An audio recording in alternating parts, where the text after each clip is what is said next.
You're in the Paracast, the gold standard of paranormal radio. And now, here's Gene Steinberg.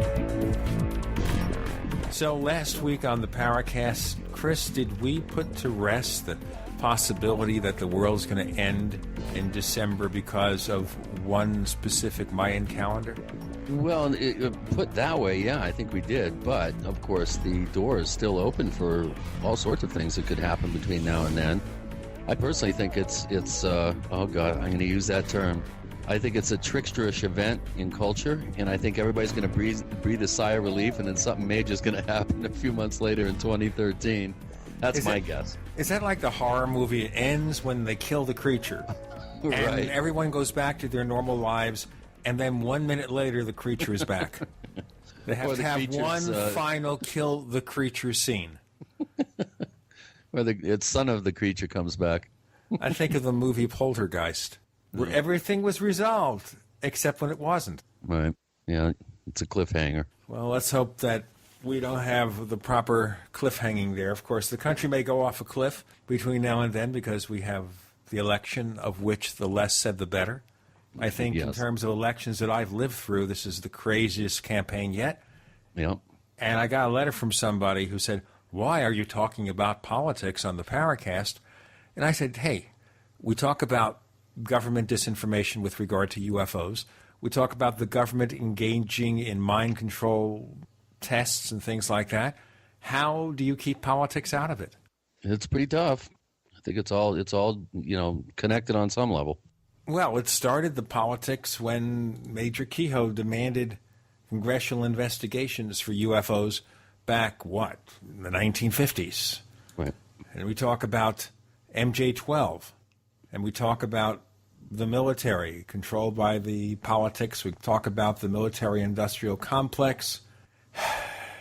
I guess we don't always have to talk about, who the president is. No, yes, we have to talk who the president is, because if there's a president, say Romney, will he be more amenable to talking about UFOs? Maybe if you broach the question that Moroni was maybe an alien or an ET, that might provoke a response. But, of course, for all you folks that don't know who Moroni was, that was the shining being that came down and gave Joseph Smith the tablets in the 1840s in upstate New York, which spawned the Mormon religion, which I've always considered to be a tricksterish kind of UFO alien contact event, if it really happened. So, good question. We'll see. Someone should pop it. Well, we have a lot of questions to pop about today's episode, but we'll get into that in a moment.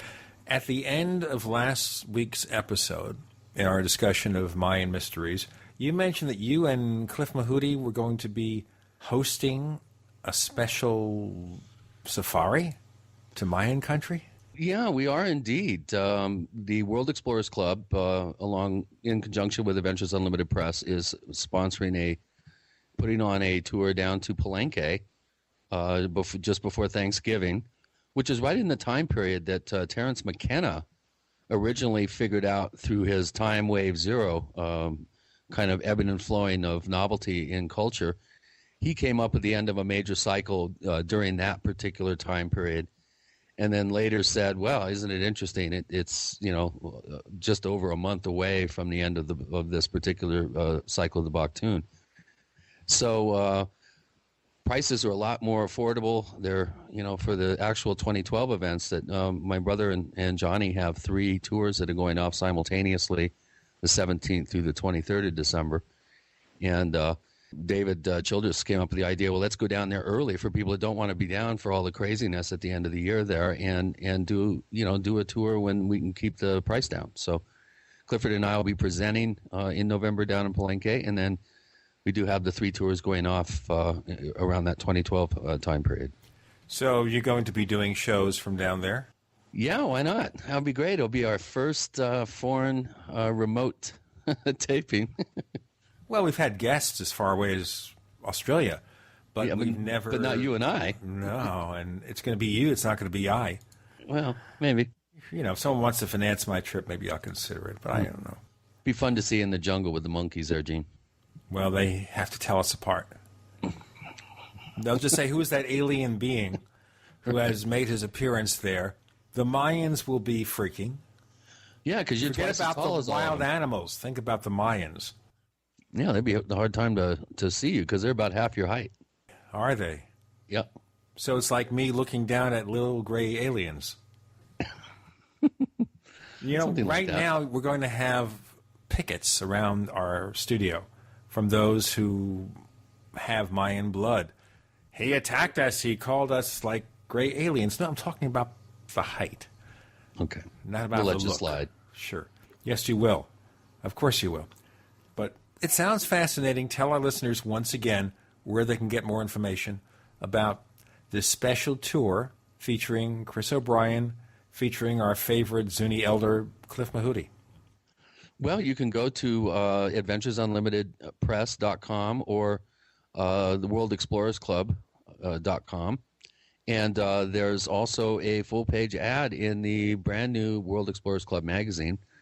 Or you can catch up with me for more details and contact me at my website, OurStrangePlanet.com. And Our Strange Planet, by the way, is being updated as we speak. Yay! Finally, we had to find the right people to do it. And it's be a great design, a lot easier to read. You know, I'm not a big fan of this so-called paranormal scheme for websites, which is white lettering on a black background.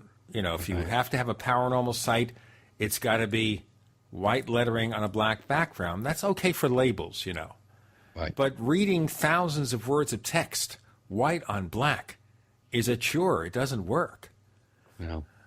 Well, we're going to correct all that. Right. Going to fix it. Make it whole again. Speaking of fixing things, we're going to fix a lot of interesting information from our guests today. And you've assembled a winner here. This is going to be one of the best episodes ever. Tell our listeners a little bit about it.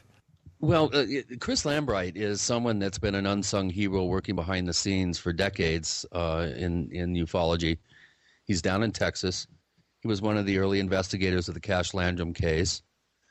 He's worked with other kind of low-key investigators, including Tommy Bland.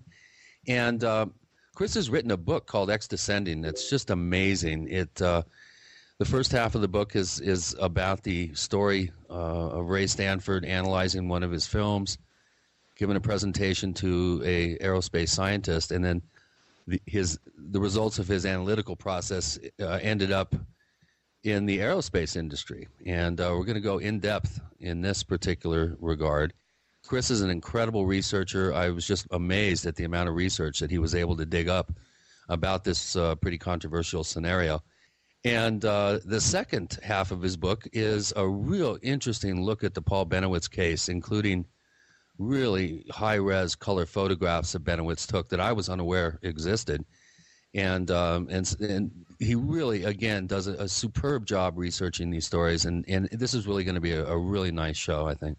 Now, not to start a hornet's nest here, you were telling me that his take of this is somewhat different than the take that was made by Greg Bishop when he wrote his book. Well, I think the fundamentals of the story are the same. I think there are nuances that there may be some differences there. And of course, we will, at some point during the show, we will talk about that a little bit.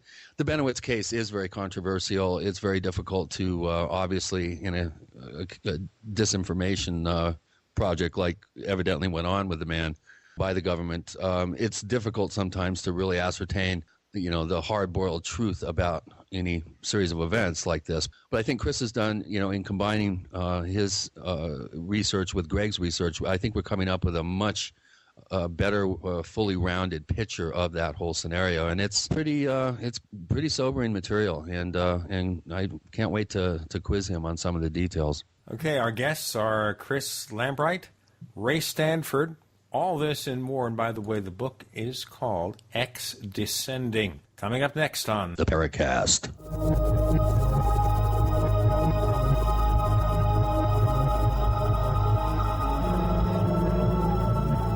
This, folks, is a revelation. No more wall warts for charging your USB devices, including your iPads, iPhones, iPods, Android cell phones, USB chargeable cameras, and more. Power to You replaces the standard AC outlet and gives you 2 high-power USB ports and 2 AC outlets. To get one, go to maxsales.com/power to you. That's maxsales.com, power number 2, letter U. Check it out. You know, we develop trust in the people we know, but we don't really know someone we can see. That's why I recommend GoToMeeting with HD Faces. It's a simple online meeting service. It's GoToMeeting by Citrix. All it takes is a webcam and a click to instantly collaborate. You can start hosting your own face-to-face online meetings today with GoToMeeting. You can try it free for 30 days. Visit GoToMeeting.com, click the Try It Free button, and use the promo code PODCAST. If you're taking 1, 2, 5, or more nutritional supplements, please stop.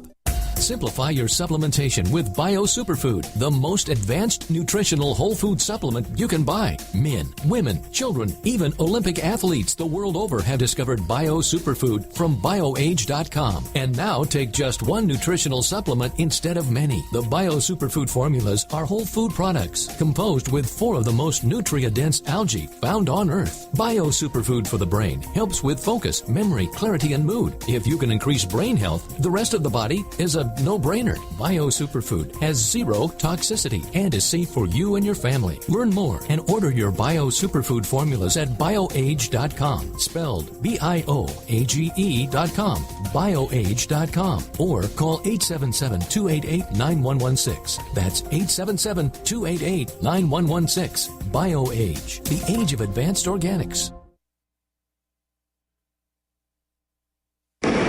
Hi, I'm Mark Craighead, founder of Crossbreed Holsters. I designed our top-selling holster, the Super Tuck Deluxe, to solve the problems of being poked, pinched, and gouged while carrying concealed. The Super Tuck Deluxe is the most comfortable, most concealable holster on the market today. We offer a 2-week free trial and a lifetime warranty. Visit us at crossbreedholsters.com.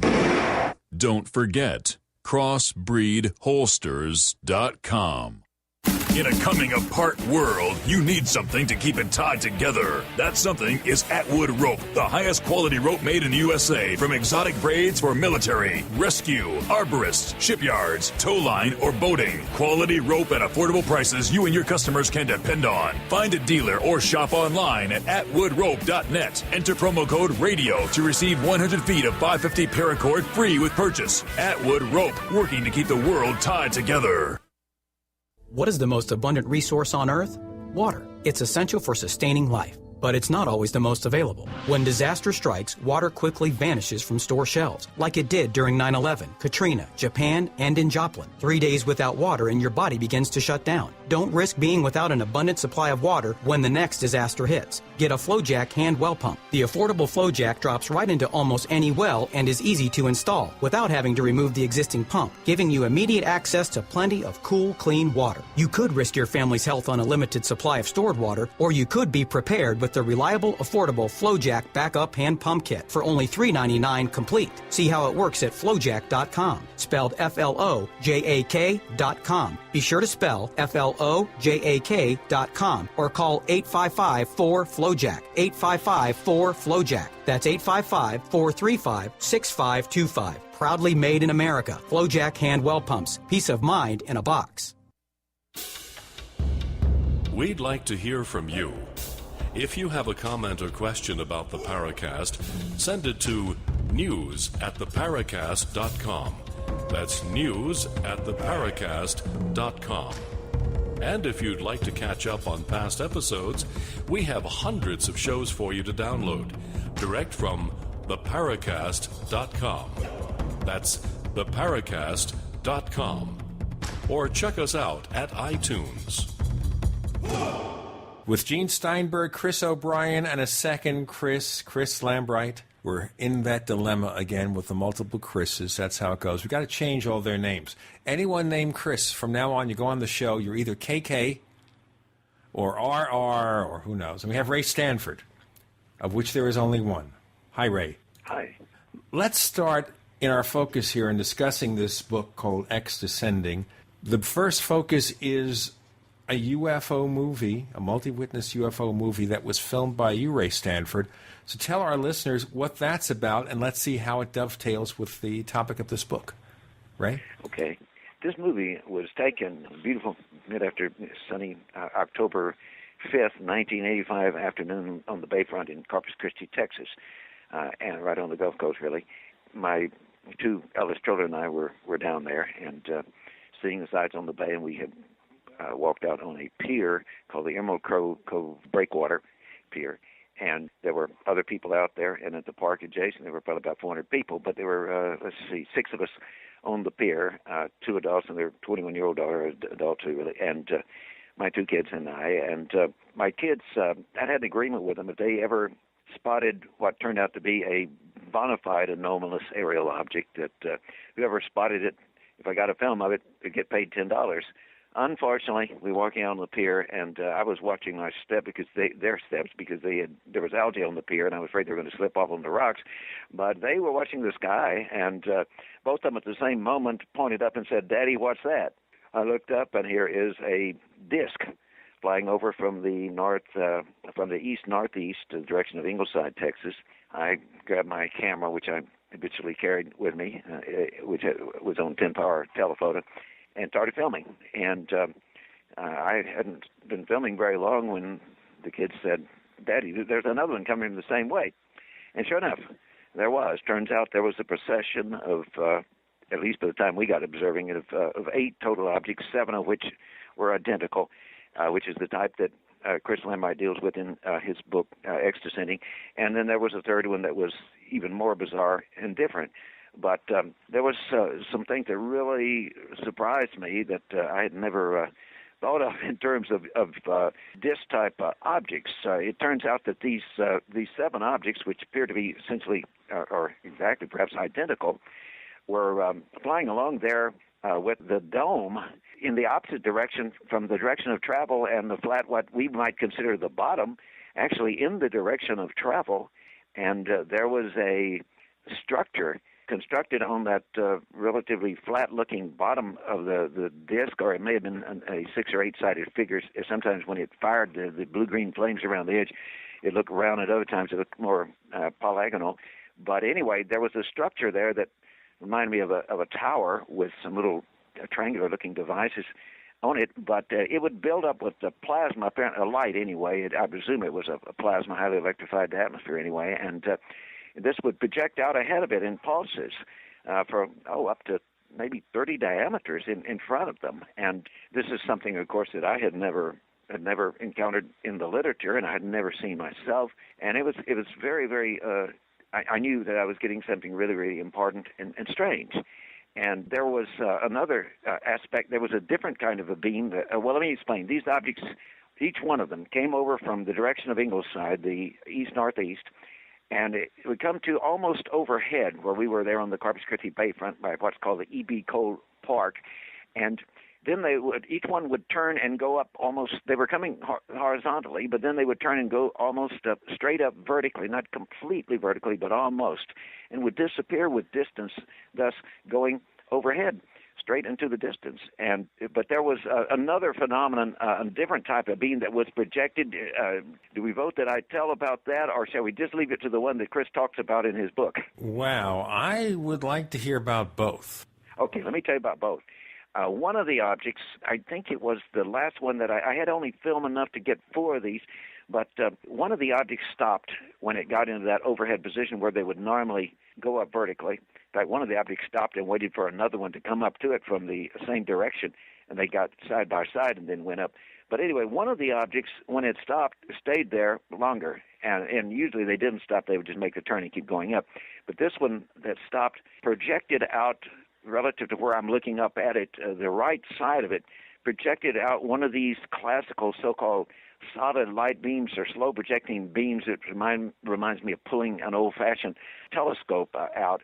And this beam came slowly out, and it started rotating down pretty much toward us, and then around past our direction, and eventually drew in to the side of the object. I got a complete film of this in broad daylight. And as it happens, there was something coming down this beam. It turns out the beam was releasing smaller objects, and they would come down the beam, which was kind of a electric blue color. Inside the beam, the objects looked kind of a magenta type color. They changed somewhat when they got out of the beam. And as one can see in the print from the film, they generated a kind of a rhombic, someone might call it diamond shape, but a four-sided rhombic shape around them before they flew off. It wasn't until much later that I learned of a case in Germany where a mothership projected one of these slow beams and objects went to and from the beam. And this made me think, not at the time, I was too excited to think about much what was happening, but later I decided that probably the beam was a protection from the primary field of the object that they were leaving to get them a certain radius from it before they took off under their own power. Okay, I understand. So anyway, this is speculation that's going to be difficult to substantiate. The movie itself, what does it show? It shows all of that happening. And so it's not speculation, just about what it was doing. The interpretation of it is speculation, of course. But then the beam ahead was, we can pretty well deduce what that's doing because we've got beautiful frames from the film, and it is also electric blue. However, as I said, it's much longer and narrower than this slow projecting beam. And it was, it looked kind of like make an electric rope. It looked like it had spirals within it, or like it was twisted or spiraling, although it's very narrow and would go far out. And there was a succession of pulses of this beam. It wasn't as if a beam stayed continuous. There would be an effect to go all the way out, and then another one began back at the tip of the tower after it started glowing brighter and would go on out. So when you take the individual movie frames and look at them, you see that there are what I call pulse regimes, in which there's the newest pulse near it in a given frame, but you see successive places where the beam has progressed outward. And as this beam goes out, you see coming off of it the kind of thing you would see if you took a magnetic, just a magnet, and put a paper over it and put some shavings. You see that kind of curvature like at the top of a magnetic field at each one of these pulse regimes along the beam, and then, of course, at the end of it as well. So it was quite remarkable and quite surprising because they just hadn't conceived of objects flying with their flattest side forward. So apparently these must be non-aerodynamic, maybe magnetoplasmodynamic devices of some sort. We have Ray Stanford. We have Chris Lambright. We have another Chris O'Brien with Gene Steinberg. You're in the Paracast.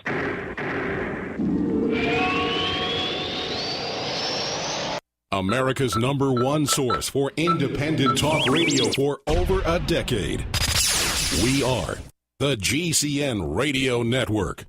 If you want to get your website online and you need reliable service, first-class service at the lowest possible price, there's only one place to go. Well, DreamHost has a special promotion with our show where they'll offer you unlimited disk space, unlimited bandwidth, one-click web apps such as WordPress, 24/7 support. You can save over $55. You want to know how? Go to dreamhost.com/radio, dreamhost.com/radio. Fate Magazine provides true reports of the strange and unknown. Keep up with the latest on angels and miracles, psychic phenomena, ghosts, UFOs, life after death, and much, much more. To receive your free issue of Fate Magazine, call now at 1-800-728-2730 or visit their website at www.fatemag.com.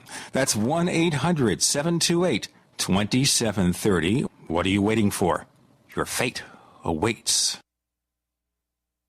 If you are a sales professional and you love to help people and make money, stop everything and listen to me now. InspectorAudit.com is hiring brokers nationwide. InspectorAudit.com is the primary source for exposing all loan-related bank and servicing fraud. If you're passionate, driven to succeed, and you want to earn real money, then we want you. Call InspectorAudit.com right now at 855-552-9932. InspectorAudit.com, 855-552-9932. Commissions paid daily. We the people grow cotton, weave fabric, engrave ink, embed strips and fibers to protect from counterfeit, then carting to a private bank, having it lent back at interest, forcing taxes to service debt. This capitalism, or was Jefferson correct when stating a central bank issuing the public currency is a greater menace to the liberties of the people than a standing army? Hi, Ted Anderson. I'm placing a free silver dollar in a book that explains our monetary system. Call for your copy, 800-686-2237. It's time to understand the system. Call 800-686-2237. That's 800-686-2237.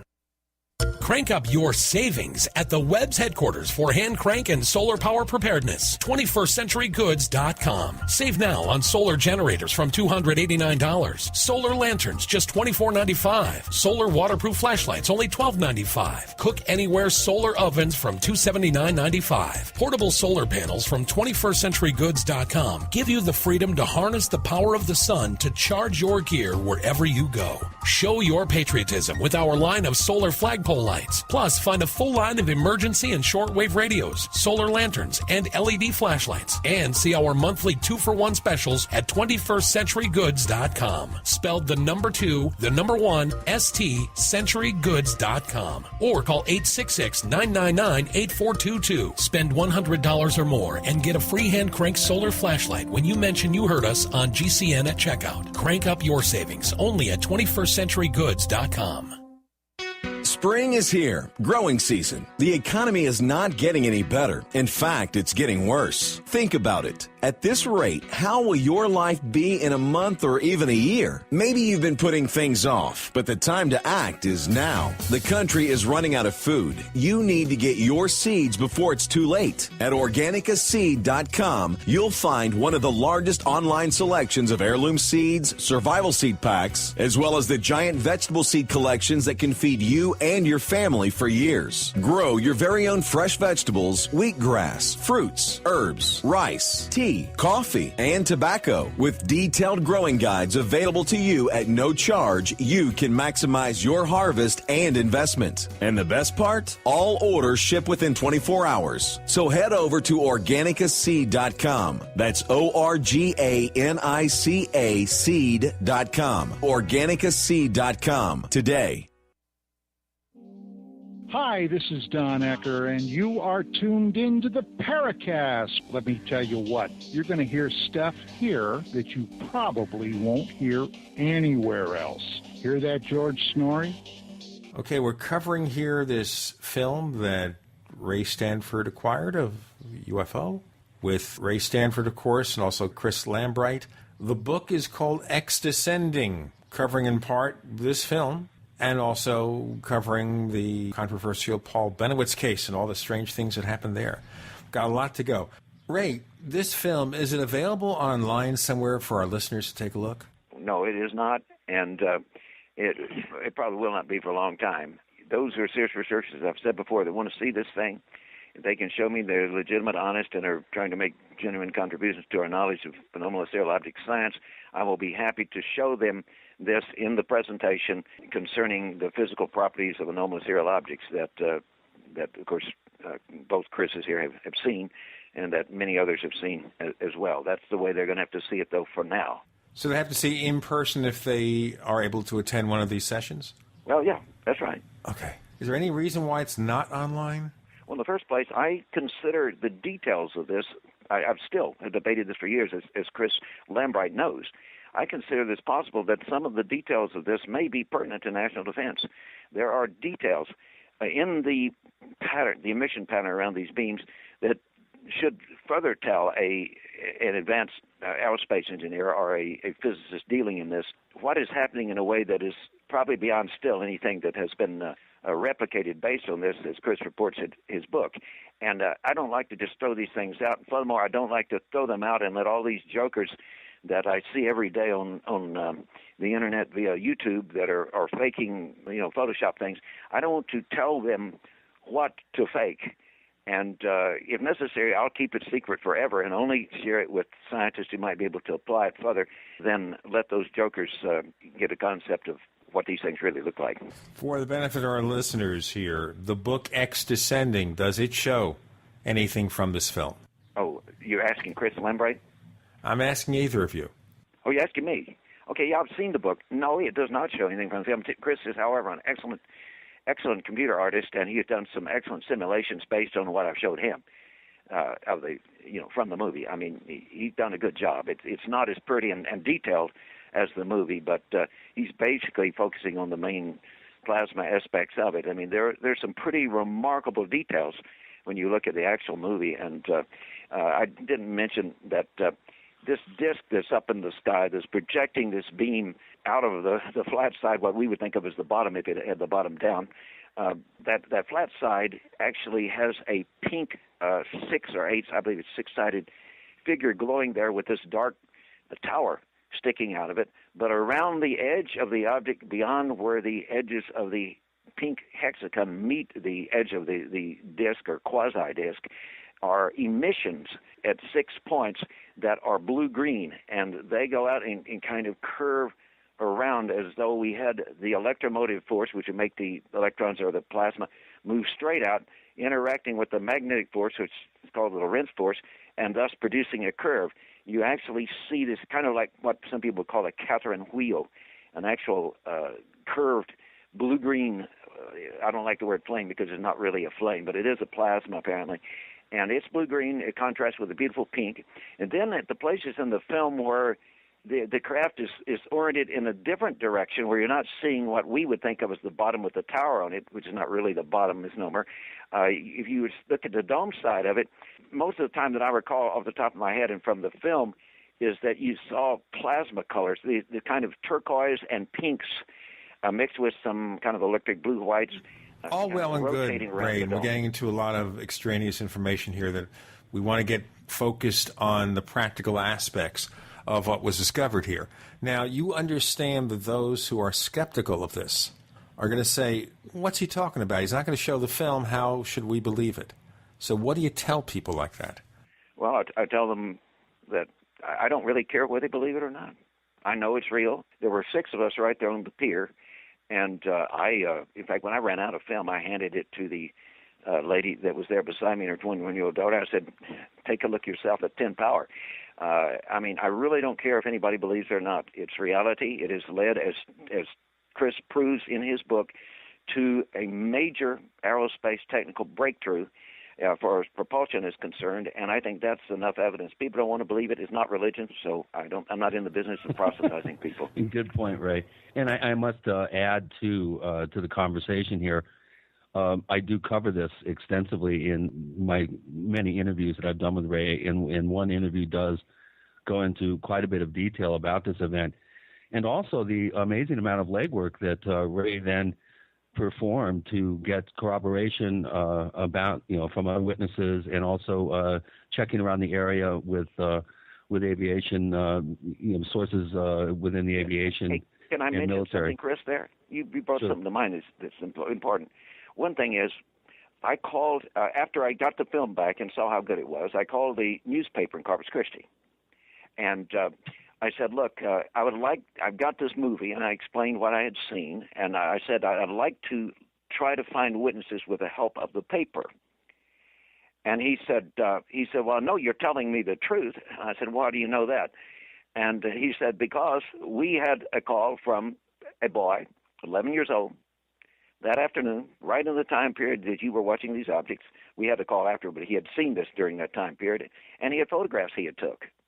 And I said, well, I'd like to see him. And he said, well, we had him come down. He just had a little camera, and he came down and processed it. And I said, here's this bright point in the sky. Of course, he didn't have a 10-power lens like I was using, and an expensive Canon one. He had just a little cheap camera.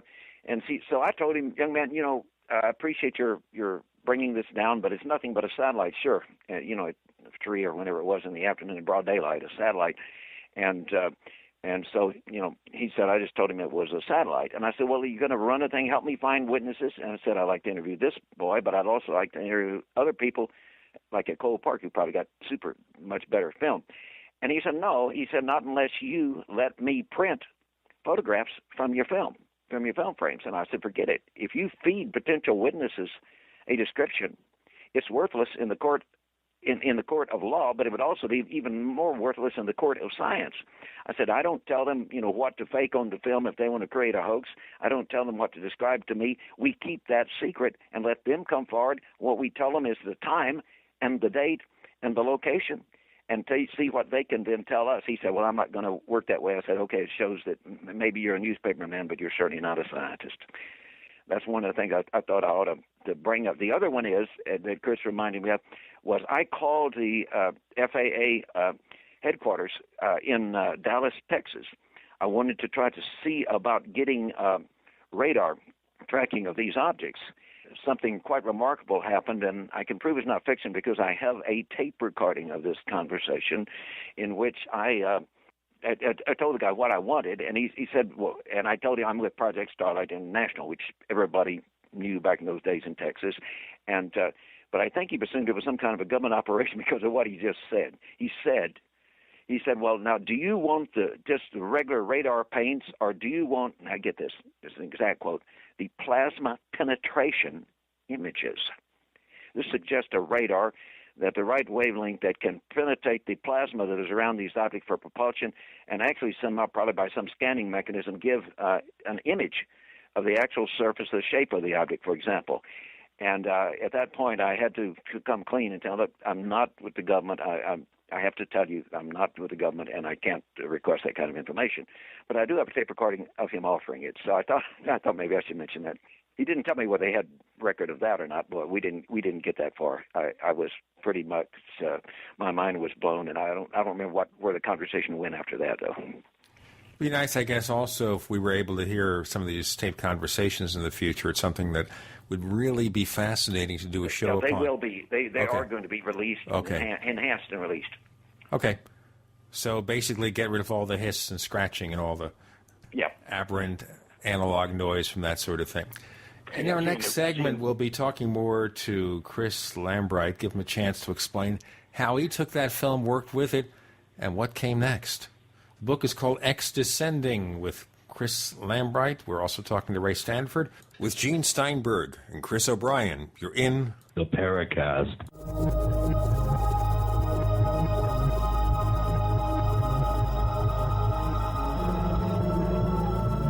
Are you tired of searching for great talk radio? Something more important. Search no more. We are the GCN Radio Network. We also have swag. You know, we have all these exclusive Paracast things that you can buy. We've got like, I guess, 60 or so different items, and entails T-shirts, sleeves for notebook computers, iPad cases, mouse pads, the Paracast Jumbo Tote Bag, all sorts of T-shirts and jackets and stuff like that for men and women. We have a Paracast aluminum water bottle. All this stuff, you go to store.theparacast.com, store.theparacast.com. What makes it special is that the items are the best quality, great T-shirts, fabrics, and they have our official logo on them. That's what makes them special, in multiple sizes and colors. We even have stuff for children, stuff for women, stuff for men. We have all sorts of sizes, like small up to X large. A lot of good stuff. That's the swag from the Paracast. You go to store.theparacast.com, stop by, and take a shopping tour. If you owe money to the IRS, you can't make the problem go away by yourself. But with the help of Dan Pilla, you can get your problem solved once and for all. Hi, I'm Dan Pilla. For 30 years, I've helped thousands of people solve their tax debt problem, and I can help you solve yours too. We take a very simple but proven 3-step approach to solving your problem. First, we stabilize IRS collection actions so you don't have to worry about the IRS seizing your bank account or paycheck. Next, we build a comprehensive plan to get your tax debt reduced to the fullest extent possible, sometimes even completely eliminated. And finally, we work with you every step of the way to get your problem solved once and for all. Call us for a free consultation. Call 1-800-346-6829. We'll work together to get your problem solved, guaranteed. Dan Pilla has been protecting taxpayers from the IRS for 3 decades, and he can help you too. Call us today at 800-346-6829. That's 800-34-NO-TAX. Folks, Iran and the Mideast nuclear mess is already ballooning our gas prices. Whether you're struggling with food costs, which are being blown up by gas costs now, or know that when the Mideast showdown explodes, whatever food supply you have is all you'll get because of huge panic demand, eFoods Direct Family Packs are the answer. Now, the most affordable Best Food is saving you up to 50% compared to other poor quality food companies. The new Alex Jones Quick Fix Family Packs save you so much money, the savings from eating this food will actually help you pay your other bills. No matter what effect the Mideast crisis or the crashing economy have, you'll have food as delicious tonight as 25 years from now. Order now for 50% savings and free shipping on these affordable family packs. Call 800-409-5633 or efoodsdirect.com/Alex. Call 800-409-5633 or efoodsdirect.com/Alex. Are you still a traditional smoker? Now experience a new lifestyle and try vaping with e-cigarettes by LeSig.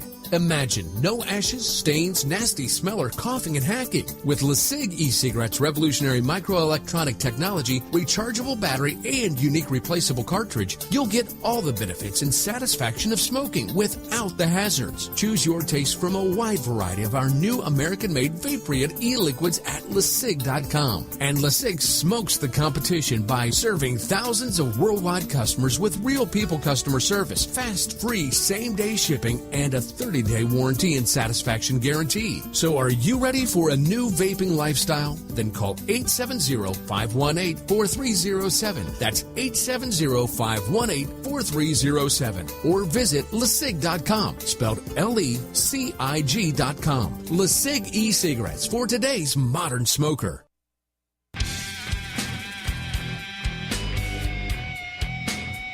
This is Kurt 70, author of UFO Mysteries, and you're listening to the Paracast. One of those Chris and Chris episodes. Chris O'Brien, Chris Lambright, Ray Stanford joining us. I'm Gene Steinberg. You're in the Paracast. Chris Lambright, welcome to the show. Perhaps you can start by telling me how you first saw this film, how you reacted to it, and what you did next. Sure. Hi, Gene. I actually met Ray through our mutual interest in the Socorro case, which I had planned at one point to do a whole set of illustrations, oil paintings back in the day. This was before Photoshop. And had even talked to Dr. Hynek about it, and I began to put together all the information that I could and visually realized that getting that kind of visual detail on cases is virtually impossible. But along the way, I did find Ray's book, Socorro Saucer in the Pentagon Pantry, and I described some of this in the book, but eventually met him down in San Antonio, I believe it was, and he invited me at some point to come visit him at his home in Austin and see some of the other images that he had. And I guess it was probably February, if I'm not mistaken, of 1986, and I recall because it was not too long after he had taken this film that we're discussing now that I drove down. I was living up closer to Dallas at the time, and I drove down to Austin and looked through a lot of his albums of the images that he had taken over the years. And if I can clarify, just so that everyone understands, this is what Ray does. But we're not talking about somebody who just goes out and sees things every day, like some of the things that you hear. I won't say how old we each are, but over all of this time, this is simply, he has paid attention. And I think his visual acuity and awareness is obviously what gives him a leg up on, I guess, most of the rest of us. But I do recall when he said, "Let me show you something I got not too long before," and he put the slide screen on the up in his home, and when he projected this, the one image that I recall vividly at this point in my mind, I mean, boy, I stood up and walked up to the screen and looked right at it, and I try to describe the feeling as kind of a BS meter that we all have when you see something, and maybe even before your conscious mind can identify, your unconscious mind is seeing things and tapping you in the back of your mind. And I realized right then that this was something altogether different.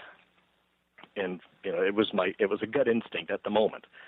But even looking at it, I think it would be obvious to anyone who's had some familiarity with, especially images taken with telephoto lenses. I've had a lifelong interest in astronomy, so I've got a little familiarity with the way images should look and pictures look when they're blown up. But even after seeing this picture and being convinced that I'd seen something altogether different, and he had other images, if I recall, some black and white prints that he'd made that showed the beam moving, because a lot of the things that you're discussing and that he's describing are very apparent. I mean, if you looked at it, you would know. I mean, it would not take anybody who knows anything about aerodynamics, so to speak, to have looked at this thing and said, this isn't very aerodynamic to be flying in this mode. So the beam must be doing something. So, I mean, but at the time, of course, it was speculation, and I drove home even then trying to decide, what have I actually seen? In other words, how do I know what our capabilities were at the time. So even then, having had an interest in it all of that time, my reason for specifically putting this film in the book stems from the fact that whatever anyone wants to say, and at this date, I think it's important to understand that a lot of people have seen this film. If Ray has not put it on the internet, and I'm not so sure I would have either if I had something this telling because of the way the internet is these days, but people have seen these images. Let me ask you that phrase you just used, the way the internet is these days. Why would you not put a photo of this nature on YouTube, for example? My concern initially is and I've even told Ray this before because we're getting older and he's, in the past has even had some health scares, that without Ray there to explain details, and I had to go back even in my own book and make sure I specified the date and location because I realized there was a little confusion initially over was this an actual film or was this. So there are certain details that Ray needs to be there to explain, just like I kick myself that I'd not gone to Paul himself and gotten the details from him, although I have handwritten material. The point is Ray and his mind, and you can hear his description, is as important to substantiating and giving details of the film as anything else. What about recording a full presentation from Ray? The presentation showing him in the film, him narrating what details we should look on. I'm all for it. And in fact, I at one point specifically told Ray that I said, Ray, and in all honesty, just like friends or brothers, Ray and I butt heads over a lot of things ourselves. So this is not, we're all not here just following along behind Ray because he knows if he sends me something, I'm going to put it in and enhance it and check it myself. But my point was that I even told Ray, I said, Ray, I am only going to work off of what I can recall, my memory. And I've seen these images 2 or 3 times. I've been to visit Ray in Washington when I saw him down here. And subsequent to that, he's sent me a lot more images to look at, but I was trying to be very careful that I only put in what I could recall because I want people to see what Ray has, and I want him to be able to, I happen to believe that once you see it and you hear what it's about, you'll know. I mean, you will know this is not something. But okay, but that's academic because we're not seeing it. We're not seeing the presentation. Correct. So tell us, what did you do with this material? Where does it become significant other than just another UFO photo? Because at this point, when I realized that Professor Mirabeau had been to Ray's house, which of course I came across quite by accident, I had no knowledge of this beforehand. At that point, as I told Ray, I said, all I have to do is point towards him. If someone out there has questions about the fact that Ray or I or any of us have had an interest in this subject from way back, and how can you know whether Ray's films are legitimate or what, all I have to do is point and say, this professor has now basically made the case for us that there is a technological aspect to what is being caught on film here. And he was able to go back and if you looked at the images that he took in his original article, and you'll notice that the name that he gave to the photograph, the little JPEG image that he used, was DEASM proof. So what he had done was substantiated that what Ray saw was exhibiting some technological processes that were new to him. And to this day, so far as I know, and especially back when he first did his experiments with this, we don't have the capability to actually put that equipment into a device and fly it along. I mean, we're now getting to the point where we can see what's happening and we understand it. And that's, to me, the major significance of this film, even though Ray has others that I think are far more intriguing. This film has been seen by a person with substantial credentials. Chris, let's talk about that. Lake Mirabeau. Should we have Ray give us a blow-by-blow account of his meeting with Mirabeau? Or, Ray, do you want to talk about that, or should you have Chris do it? Ray would be. I can tell what I know, but Ray is the expert. Well, then let me first preface my response by saying that this Professor Mirabeau, Dr. Mirabeau, saw this because one of the students that he was working with on his PhD at Rensselaer Polytechnic Institute had been going down to the University of Texas at the time when I got this film. I knew him and knew of his interest in anomalous aerial objects, and so I invited him over because he was an aerospace engineer student, and I think he was completing his master's degree there at UT. And he saw this, and I explained to him right away what I felt this was doing, that it is de facto, as McCampbell had predicted in his book on UFOs, he's an engineer, he said these things must have a way of communicating with the atmosphere in front of them and saying, get out of the way. Well, that's exactly what I realized this thing was doing with this beam, and as the frame sequences show. So I showed this to the student, and he realized that there was something very important here, and he felt that my interpretation was likely correct. And so then he went up to complete his degree at Rensselaer Polytech, and he told Professor Marable about this. I didn't know that this was going on. I didn't know that Professor Marable was working on with the Air Force, designing a craft that would take off from the surface of the Earth, go into orbit, and come back down without any fuel, powered by beam from the ground, and that it would be propelled by magnetodynamic principles. But he was. And so I got a call. This engineer had stayed in touch with me, and he called me and he said, Ray, would you be willing to show this to Professor Lake Marable? Here at Polytech, we're coming to Goddard Space Flight Center for an international conference on advanced propulsion, and he'd really like to see this. He's intrigued. And so I invited them over, and they spent hours here during the conference. I think it was probably a 2-day conference, but they spent a lot of time here. And I explained to him that I showed him the beam and where you can see it. You can see how it electrifies the atmosphere and moves it right around the object and closes it neatly in a smaller effect back behind, in fact. And I explained this, and I never expected. I didn't plan to let this out. I'll tell you what. Before we discuss more of the reaction to everything you've done, Ray Stanford, Chris Lambright. The book is called X Descending. With Gene Steinberg and Chris O'Brien, you're in the Paracast.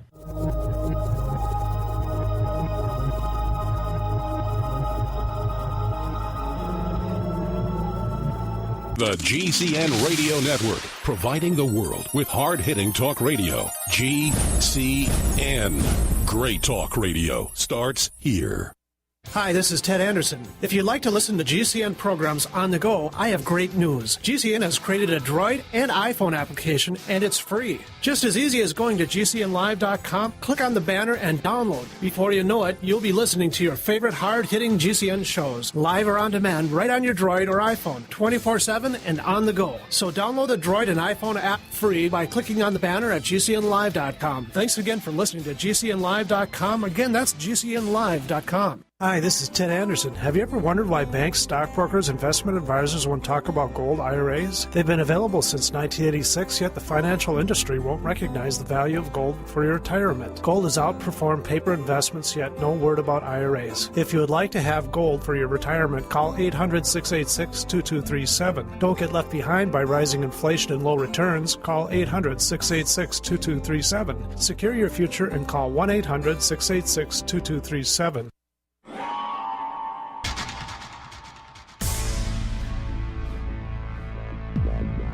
Welcome back to the Paracast, the gold standard of paranormal radio.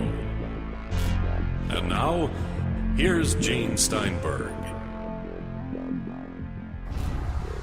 Gene Steinberg, Chris O'Brien, Chris Lambright, Ray Stanford. The book is X Descending. We're talking about this film, and you're going into the reaction. But I want to focus very, very shortly here, because it's not a very long amount of time before we want to get into another subject and also answer some of the questions from our listeners. And that is, specifically, what is the development that we're talking about in layman's terms that has revolutionized air travel, space travel, whatever? Okay, are you asking me or Chris? Whoever wants to take it. Okay, I did a little work on this, so let me just this is the point. The concept that we're talking about here is what is referred to as the directed energy air spike. It's the use of energy alone to create this low-density corridor, this pressure wave, if you want to call it, out in front of your vehicle. The benefit, of course, on the first hand, is that you lower drag to virtually nothing if you do this correctly, because you're creating basically a vacuum corridor, or a bubble around yourself, where the atmosphere moves away ahead of you. And because of some of the abilities to use the magnetic hydrodynamic flow as well as the usage, you can actually increase thrust somewhat, because you enclose the bubble I think within a half a diameter or something to that effect, behind your vehicle. And in Mirabeau's 1994, I think it was mentioned in Aviation Week in Space Technology, he discusses some of this, that you can actually cause the thing to collapse behind you and increase propulsion out of it. But the initial benefits, especially if you look at the work that's been done afterwards, with the ability to project energy at a point out in front and therefore either mitigate the shock wave or in many cases use that as for direction movement.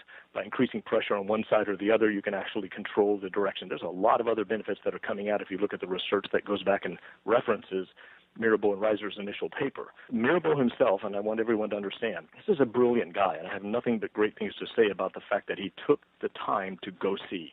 He took the time to go see what Ray had, and that made a lot of difference. But he's brilliant in his own ideas for the beamed energy propulsion, whether with laser microwaves and all that type of thing. And so he knew and had a head start, of course, on the fact that he was interested in this area of aerospace propulsion. But it's the directed energy air spike that you'll suddenly see if you look at the experiment that he did and all of the subsequent illustrations of the concepts that he came up with after, let's say, the 1993 timeframe, certainly after he saw Ray's film, suddenly changed to a lenticular, elliptical disc-shaped vehicle. The only way that we can create the spike or had knowledge of how to create the spike at the time is to either get energy beamed from, say, space-based stations or elsewhere and reflect it to a point. Because the idea is, especially if you look at some of the papers that have been written and by NASA and so on, that how to create that amount of energy and get it into a vehicle at this point and be able to fly, that's still a problem. As I say, a technology stretch way ahead, which I think says a substantial amount about the fact that Ray filmed a procession of these things back in 1985. But how do we make the correlation between that film and subsequent developments other than they being separate issues? Subsequent, what subsequent developments? Okay, the advancements in aerospace technology and the film that Ray took.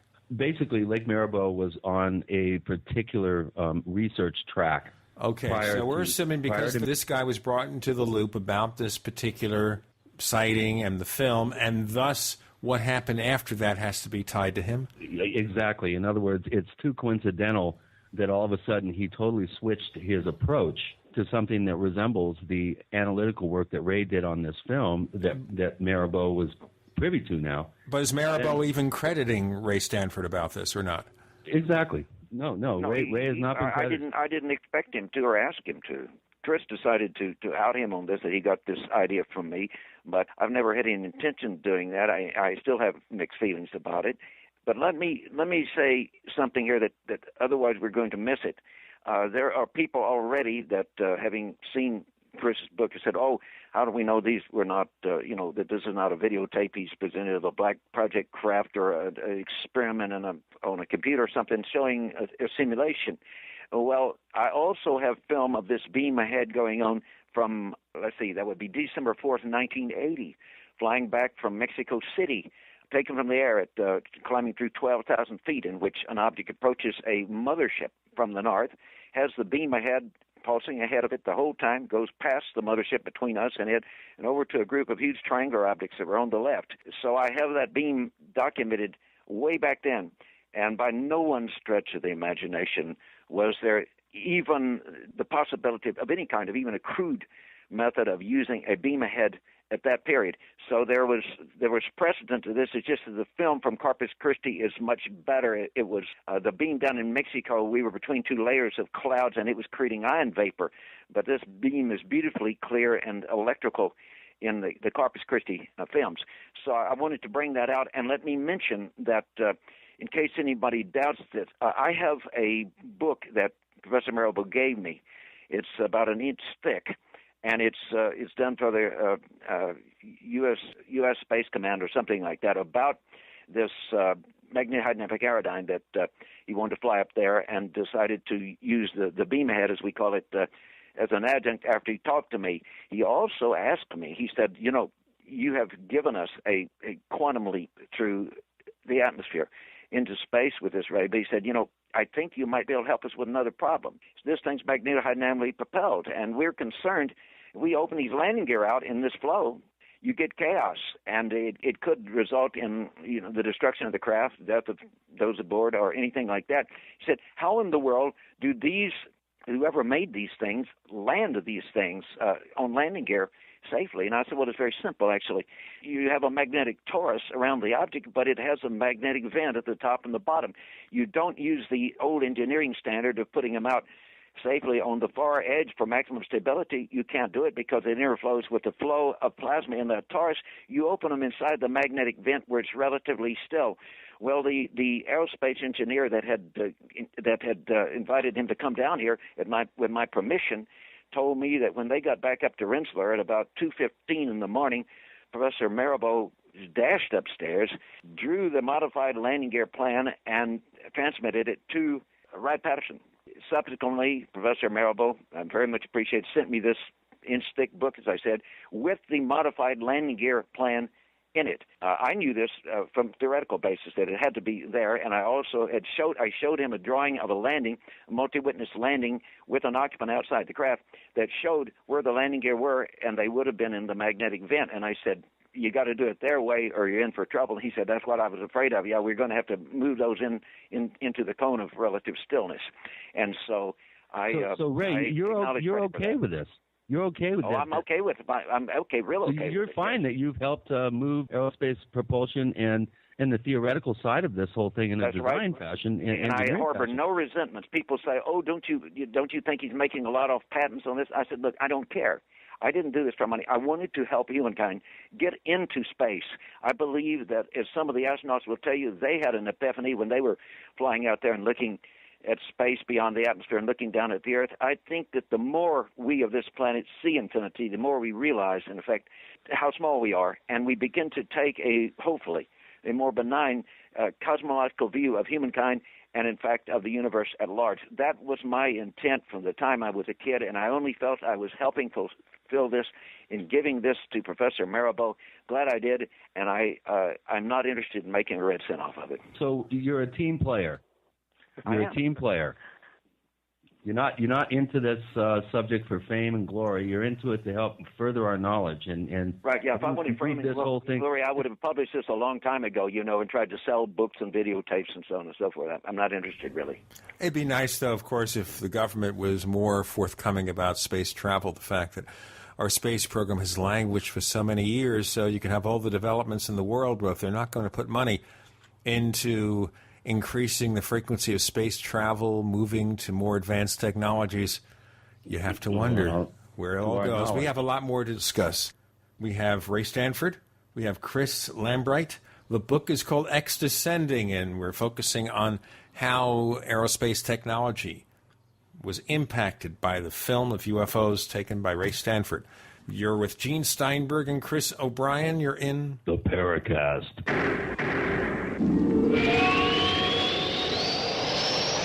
So here's what happened. I was placing an order online. The site went down. It just stopped responding. It took hours before it returned, but I'd already placed the order with another company. If your site goes down, you could lose business. And if you have a business or personal site, you'll want to know it's easy to run and it will stay online.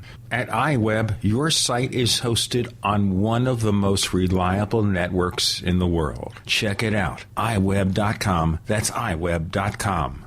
You expect professional service from your doctor, your accountant, and even the girl who takes your morning coffee order. Why not from your domain registrar, too? Namecheap.com provides stellar service with no sneaky upselling. We offer more features and security options for your website than there are ways to order a latte. And new domains come with a WhoIsGuard to protect your personal info. At Namecheap.com, you can get your domain for as low as $2.99. Now is a great time to get to know Namecheap.com.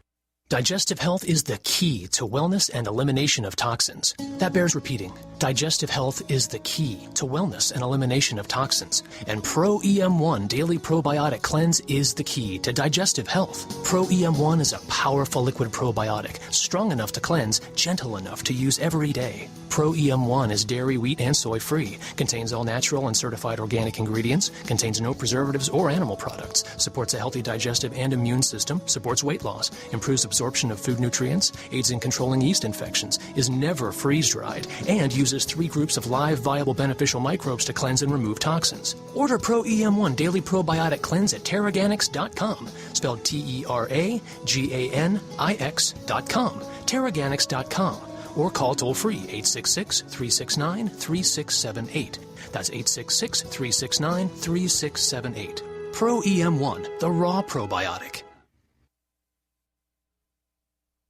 Healthy soils grow healthy plants. So before you plant your survival garden this year, is your soil healthy? Maximize your crisis garden soil with EM1 from Terraganix. EM1 Organic Soil Conditioner, Fertilizer Amendment, and Compost Accelerant provides healthier gardens and faster, efficient garden composting. EM1 from Terraganix.com quickly improves soil structure by increasing nutrient availability and converting organic matter into soil humus. This improves seed germination and root growth, improves plant quality, size, color, flavor, nutrient value of fruits and vegetables, and improves shelf life. And when rain is not in the forecast, no worries. EM1 improves moisture retention in soils, helping reduce drought stress. Just like you prepare all else, prepare your crisis garden for maximum yields with EM1 from Terraganix.com. Order now at Terraganix.com or call toll-free 866-369-3678. That's 866-369-3678. Terraganix. Life's getting better. Hi, I'm Mark Craighead, founder of Crossbreed Holsters. I designed our top-selling holster, the Super Tuck Deluxe, to solve the problems of being poked, pinched, and gouged while carrying concealed. The Super Tuck Deluxe is the most comfortable, most concealable holster on the market today. We offer a 2-week free trial and a lifetime warranty. Visit us at crossbreedholsters.com. Don't forget, crossbreedholsters.com. In a coming-apart world, you need something to keep it tied together. That something is Atwood Rope, the highest quality rope made in the USA, from exotic braids for military, rescue, arborists, shipyards, tow line, or boating. Quality rope at affordable prices you and your customers can depend on. Find a dealer or shop online at atwoodrope.net. Enter promo code RADIO to receive 100 feet of 550 paracord free with purchase. Atwood Rope, working to keep the world tied together. We'd like to hear from you. If you have a comment or question about the Paracast, send it to news@theparacast.com. That's news@theparacast.com. And if you'd like to catch up on past episodes, we have hundreds of shows for you to download, direct from theparacast.com. That's theparacast.com. Or check us out at iTunes. We continue with Gene Steinberg, Chris O'Brien, a second Chris Lambright, Ray Stanford. The book is X Descending. Chris, you want to pick up on the questioning? I do have one question here that relates to the first part of the show that we're talking about. And someone just pointed out that the term aerospace, let me get it here, aerospace propulsion is a little bit, as son of a skunk, one of our forum posters puts it, the term aerospace propulsion, and more especially the word aerospace, is a very broad brush. Are we talking aircraft propulsion, spacecraft propulsion, or all of the above? Now, I think what we've been talking about is analogous to the prow of a boat cutting waves to create less friction so a boat can go forward in water. If you apply that particular concept of the air spike in the atmosphere, it's almost like you're creating a prow of a boat in the atmosphere that negates sonic booms and allows the craft to move through the atmosphere with little or no friction. I just wanted to kind of underscore that. So how would you describe Leek Maribeau's gestalt and realizing all of a sudden, boom, I have this new way of looking at this? What are we talking about here? How would you encapsulate this field of study, in a term? Okay, you're asking me, Ray Stanford? Yeah, sure, Ray. And Chris. Okay, yeah. All right. Let me make something clear. I think some of the listeners may not understand. This is not a matter of just not creating a shock wave. It is a matter of saving not only a lot of rotational wear and tear on the spacecraft, but it is, more importantly, it is a matter that if you don't have this type of device, you are creating and pushing a hypersonic shock wave occurs when the atoms, the molecules of the atmosphere do not tend to move out of the way. They become compressed, and what you're doing, if you don't have this, you are pushing thousands of tons of atmosphere. That's why it was so hard for humankind to even break the sound barrier originally, because you are pushing a solid, basically almost solid wall of atmosphere, the thing that hits you as a sonic boom on the ground. You're pushing that. With this, you're not only not pushing it, the important thing is you're not creating it. You are electrifying it ahead of you, expanding it to the sides around a relatively evacuated column, and moving it around you and closing it properly in a sparler fashion where you create a proper condition that, in other words, you're creating pressure behind the craft, which actually helps push it forward while having virtually no resistance in front, and you're saving a vast amount of money and fuel, wherever the fuel is coming from, the ground or within the craft, because it will go, at least according to even the early phase of this research at Rensselaer, 10 times more efficiently with a tenth of the energy that would be required if it were pushing the shock wave. So this is obviously what Mirabeau had in mind. This is what I am happy and proud to say that I gave him the idea for. And someone wrote, the author Chris Lambright, the other day, someone sent an indirect communication to him, a guy saying, well, how can he claim that he helped anybody make an invention? The Polaris missile had a physical spike in front of it at a certain stage, so we already had the idea. That's a physical spike. As my comment on that was that Flash Gordon, back in the 40s and 50s in the comic strips, had a physical spike out in front of his spacecraft. A kid would know that that's supposed to help it get through the atmosphere with more efficiency. But there's a big difference in saying that man knew how to create a physical spike and stick it out in front of a craft than saying he knew how to electrify the atmosphere for 30 diameters out in front of him and move it out of the way to where there's virtually no resistance whatsoever. And it also keeps down not only cost, but ablative heat off the craft. So this is what Mirabeau very justifiably had in mind, and the secret of which I feel for sure he learned from what I showed him, because he thanked me 3 times for giving him this information. Well, let's hope that something like this somehow influences the future progression of the space program beyond where we are now. Do you have any optimism at all, Ray, about a renewal of space travel, of attempts at space travel? It seems that the space program has gone the wrong direction.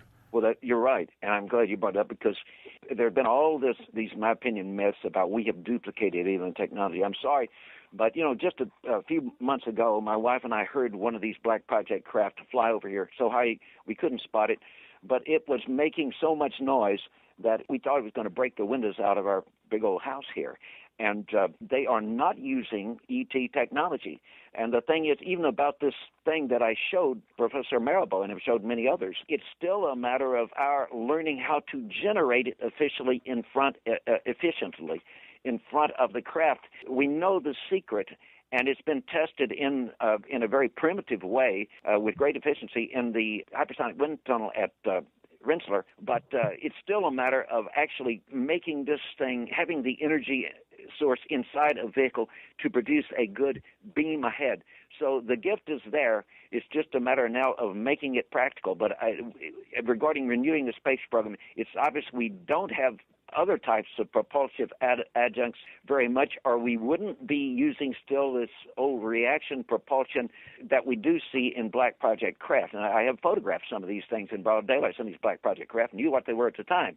But what I'm hoping is that hopefully in my lifetime, I don't know if I have many years left, but there will be a turn toward looking more and more at, for example, as Chris Lambright said, I have a lot of stuff in these films that is in many ways a lot more amazing, exciting, and potentially useful to science. That's what I want to do with this. I don't want to, try to publish another UFO book necessarily. I want it to be milked scientifically, analyzed in a way that we can invigorate a space program. Otherwise, it looks like our space program is pretty well stuck in the 1950s and 60s reaction propulsion mud. Let me make a couple of observations, if I can, regarding the technological aspects of this. You'll see that I mentioned a patent that was filed and given to Kevin Krameyer, who's another engineer, and I believe he's from Arizona, and in which he describes this filamenting laser. It's actually it almost sounds identical to kind of what we're discussing here, but the idea of being able to put energy along a narrow beam out in front and creating this low-density corridor that as it collapses behind you, it adds thrust. The reason I mention that is because not only is there another person after the fact, after Mirabeau, who's patented something which they clearly knew to be new and had not been put into use or actually was not even functional just yet. And I exchanged some emails with him, and I said I was really interested in it because I think I had seen something similar to this. I was referring to Ray's film, in a film that was taken several years earlier. And, of course, his comment was, boy, it's kind of depressing to think that here he filed a patent for something that now he hears was already, in production. But that's simply another little factor, I think, that suggests that what Ray filmed was not something that was based on technology that was already at least to the point of where we were in production and producing it and flying it around. The other point I want to make was, if you listen to what Ray described about initially taking the film, the last of these objects, the one that I've discussed in my book, slowed down and waited for the final object to catch up to it before it moved. Or at least they're being polite to each other. I'm not making the point. I understand the point. We're talking to Chris Lambright. We're talking to Ray Stanford with Gene Steinberg and Chris O'Brien. You're in the Paracast.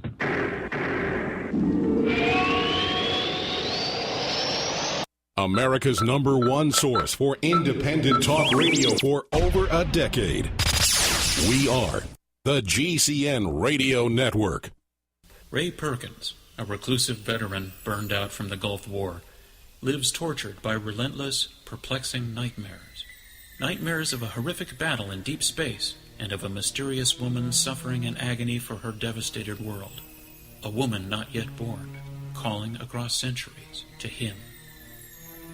Then, a coincidence leads him to his destiny, his chance to alter the universe. Attack of the Rockoids. The former fiction editor for Star Wars and Indiana Jones, Robert Simpson, writes, "The soul of the novel Attack of the Rockoids lies in its heart and passion for building a convincing tale of a love that spans the galaxy. A thrilling story. Attack of the Rockoids is available now.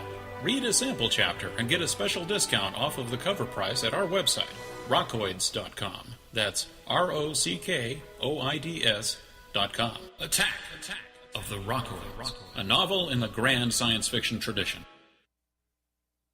We all know that Berkey Water Purification Systems are the most trusted name in water filtration. As an authorized Berkey dealer for over 6 years and serving thousands of satisfied customers, the Berkey Guy offers amazing specials for Berkey Water Filtration Systems. The Berkey Light Systems include a set of self-sterilizing and recleanable black purification elements that purify water by removing chlorine, pathogenic bacteria, cysts, and parasites to non-detectable levels and remove harmful chemicals such as herbicides and pesticides. Order the Berkey Light System today, complete with 2 black Berkey elements for only $231, and the Berkey Guy will ship your order free of charge. With the purchase of a Berkey Light, the Berkey Guy is also offering a set of fluoride and arsenic filters for only $39.99. That's over 30% off the retail price. Call the Berkey Guy at 1-877-886-3653. That's 1-877-886-3653. Or order online at goberkey.com. That's goberkey.com today. That's what it sounds like when a burglar kicks in the door of a dark house that looks like no one is home. Don't let your home be the next target. Make it look like someone is home watching television with Fake TV. Fake TV is a small electronic device that makes the same light as a real television. So from outside, it looks like someone is home watching TV. Fake TV plugs in just like a lamp on a timer, but is far more convincing to burglars. Fake TV deters burglars, costs far less than an alarm, and is highly recommended by numerous police departments. Use it anytime you're away from home. To order your Fake TV for only $34.95, go to faketv.com. or call 1-877-5-FAKE-TV. Each additional Fake TV is only $29.95, so get one for you and one for a loved one for safety, security, and peace of mind for both of you. Call 877-5-FAKE-TV or go to faketv.com. faketv.com, the burglar deterrent. We all know the importance of having storable foods, but what about when the food runs out? What then?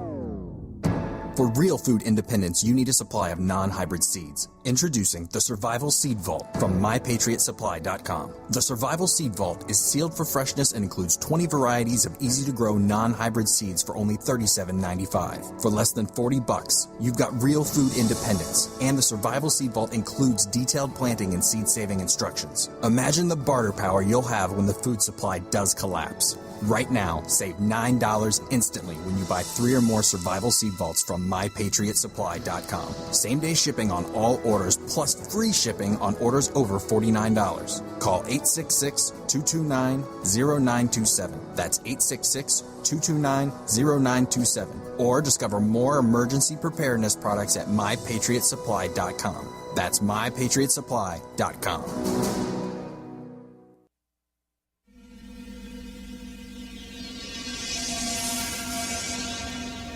This is Hilly Rose, and I hope that you do listen to the Paracast because you will learn a great deal about the paranormal.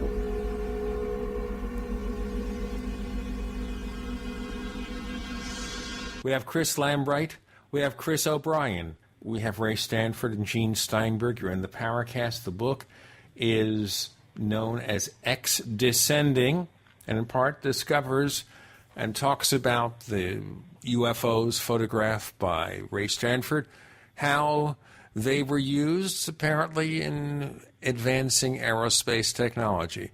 So just to kind of summarize before we go into some more topics, Chris Lambright, where do we take it from here? Where is space travel gone since this with the improvement of this development?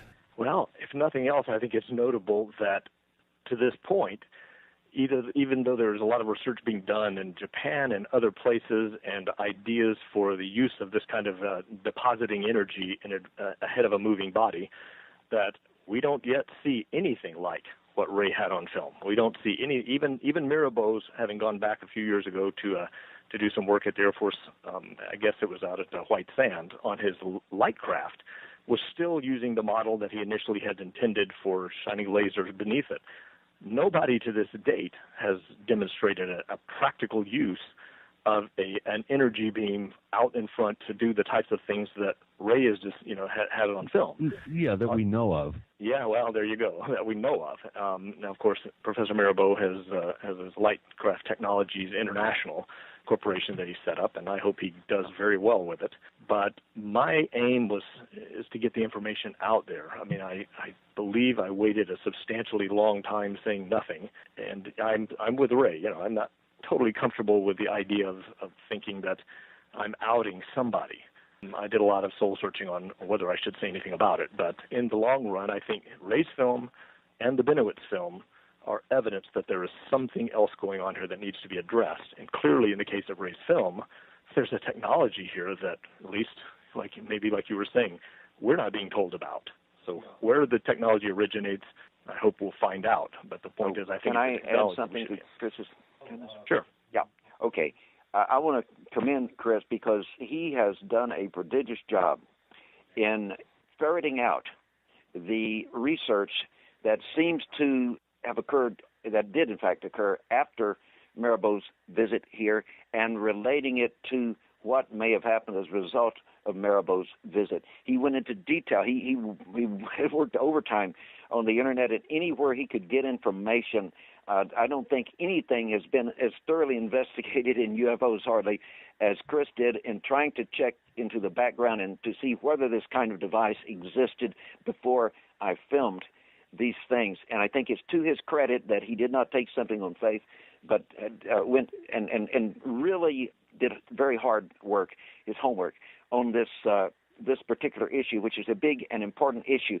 And I want to conclude this statement by saying that the principle has been shown at Rensselaer and in other places that Chris mentions in his book. Now, the principle that we could in theory do this, there's a big difference in showing on a small scale in the laboratory, in a hypersonic tunnel locally with terrestrial, easy-to-access power supplies, that the principle works. The big difference here is getting the energy level to or inside of a craft to where this can be done at a practical level in our atmosphere on a larger scale. Let's distinguish the two. The theory has been established now in the lab at Rensselaer and others, as Chris describes for you in the book, but the practicality of having the energy, that's the big thing, is getting the energy to either by beam or inside the craft and projecting it. That's the part that seems to have been the problem. So let's distinguish the two things. The principle is sound. It's a matter of applying it at our present level of energy sources. A question from one of our listeners, and basically I'm going to paraphrase the question. This comes from Century, who's been a poster here for just over a year. There's been a recent discussion on the Paracast forum of Kelly Johnson's UFO sightings, but whether or not any advances in Lockheed can be traced to them is unproven. I'll put this out to you, Ray and Chris. Chris has done an incredible amount of research into this whole subject, and I really commend you. I'm really awed at the amount of time that it must have taken to dig in and drill down on some of these, very esoteric subject matter, and coming up with the amount of documentation that you did. Really, my hat's off to you. And what do you guys think? Have we seen any advances spurred on by the study of UFOs? I mean, this is one example. Do you think there are any others that are part of the public domain already? That's a tough question, because I am firmly convinced that if you really want to keep something secret, you can certainly do so.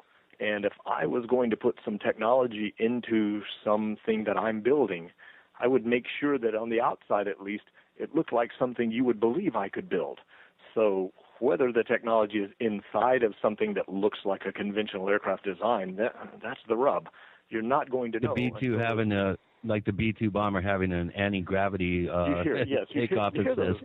Exactly. I mean, you hear that, but you have no truck with it, because what can you do? I mean, unless somebody gave you documentation and you knew someone to speak to, which, in my opinion, that's kind of one of the reasons that I wanted to use these two films. There are people alive today, and there are their names. Go talk to them. There are people that could be called to account not only for what happened to Paul Bennewitz, but people who clearly know a lot to be said about what Ray has on film. People he's not named yet, and he's mentioned some things that are coming up that I'd leave to him to say.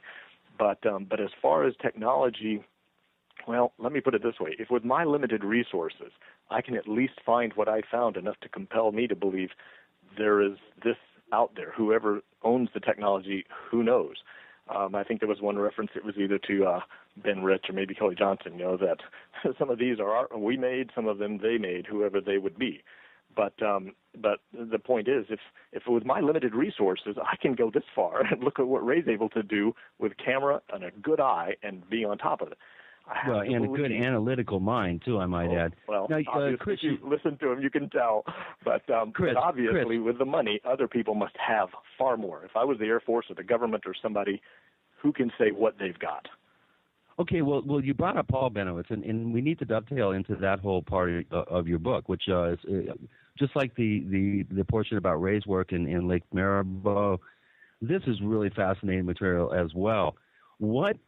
Give us a little quick thumbnail sketch of some background information of how you got involved in the Bennewitz case and why this particular film and series of photographs compelled you to really dig deep and really uncover some very, very, I think, very important information about the Bennewitz case. Well, clearly I've been interested in this subject for a long, long, long time. Back in the early 80s, in particular, here in Texas, of course, I knew Tommy Bland very well. He knows just about everybody, and he and I had worked very closely together because we lived close together. And at one point, he mentioned having heard that some scientist out in New Mexico was either picking up some kind of unusual signals or had seen some unusual things. And of course, I realized, and then within the next year or so, that he had heard through wherever his grapevine was, that this was Paul Bennewitz. And of course, like everybody else, or like many of us didn't really even get into this, let alone be aware of it until probably 83, sometime, after the fact, because not much had been said, if I'm not mistaken, outside of the APRO and maybe the little New Mexico, wherever Paul Bennewitz's local circuit was, about what was truly going on. But somewhere pretty quickly, as I began to hear more and more, and seeing some of the documents that were now getting released and hearing about who's saying this or that, and Bill Moore and Richard Doty, and what everybody was saying that Paul was saying, and I began to realize, well, and it's one of my own personal mottos, that if all you know is what someone else told you, you don't really know anything. I think Chris O'Brien has a quote. Oh, boy, amen. Yeah. Oh, yeah. And at that point, I love stories because then I can drill down on them. Yeah. And so at that point, I thought, if somebody's calling the Air Force and talking about aliens and who knows, the Air Force is not going to get involved. That's a public relations scam waiting to happen. But if they That's right, but we'll get into more of this in a moment. Chris Lambright and Ray Stanford with Gene Steinberg. Chris O'Brien, you're in the Paracast.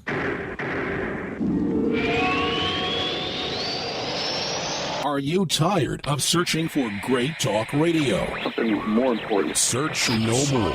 We are the GCN Radio Network. Graphic Converter is the image manipulation tool for the rest of us. It does not use any database. You get full control of all your files. Want to view the images of a folder? Drag it into Graphic Converter, and a powerful browser opens up to show your image files. You could use it for slideshows. You could use it to import images from digital cameras or from scanners. Need to do some image editing? You can do that too in Graphic Converter. Also print catalogs. Convert from so many formats I can't even list them. Download now to see if Graphic Converter is good for you, like 1.5 million other users. Guess what? You could save money when you buy Graphic Converter. Use the coupon code Night Owl. Use the coupon code Night Owl to get a special price for Graphic Converter. Go to lemkesoft.com. That's LEMKE soft.com. lemkesoft.com. LEMKE soft.com.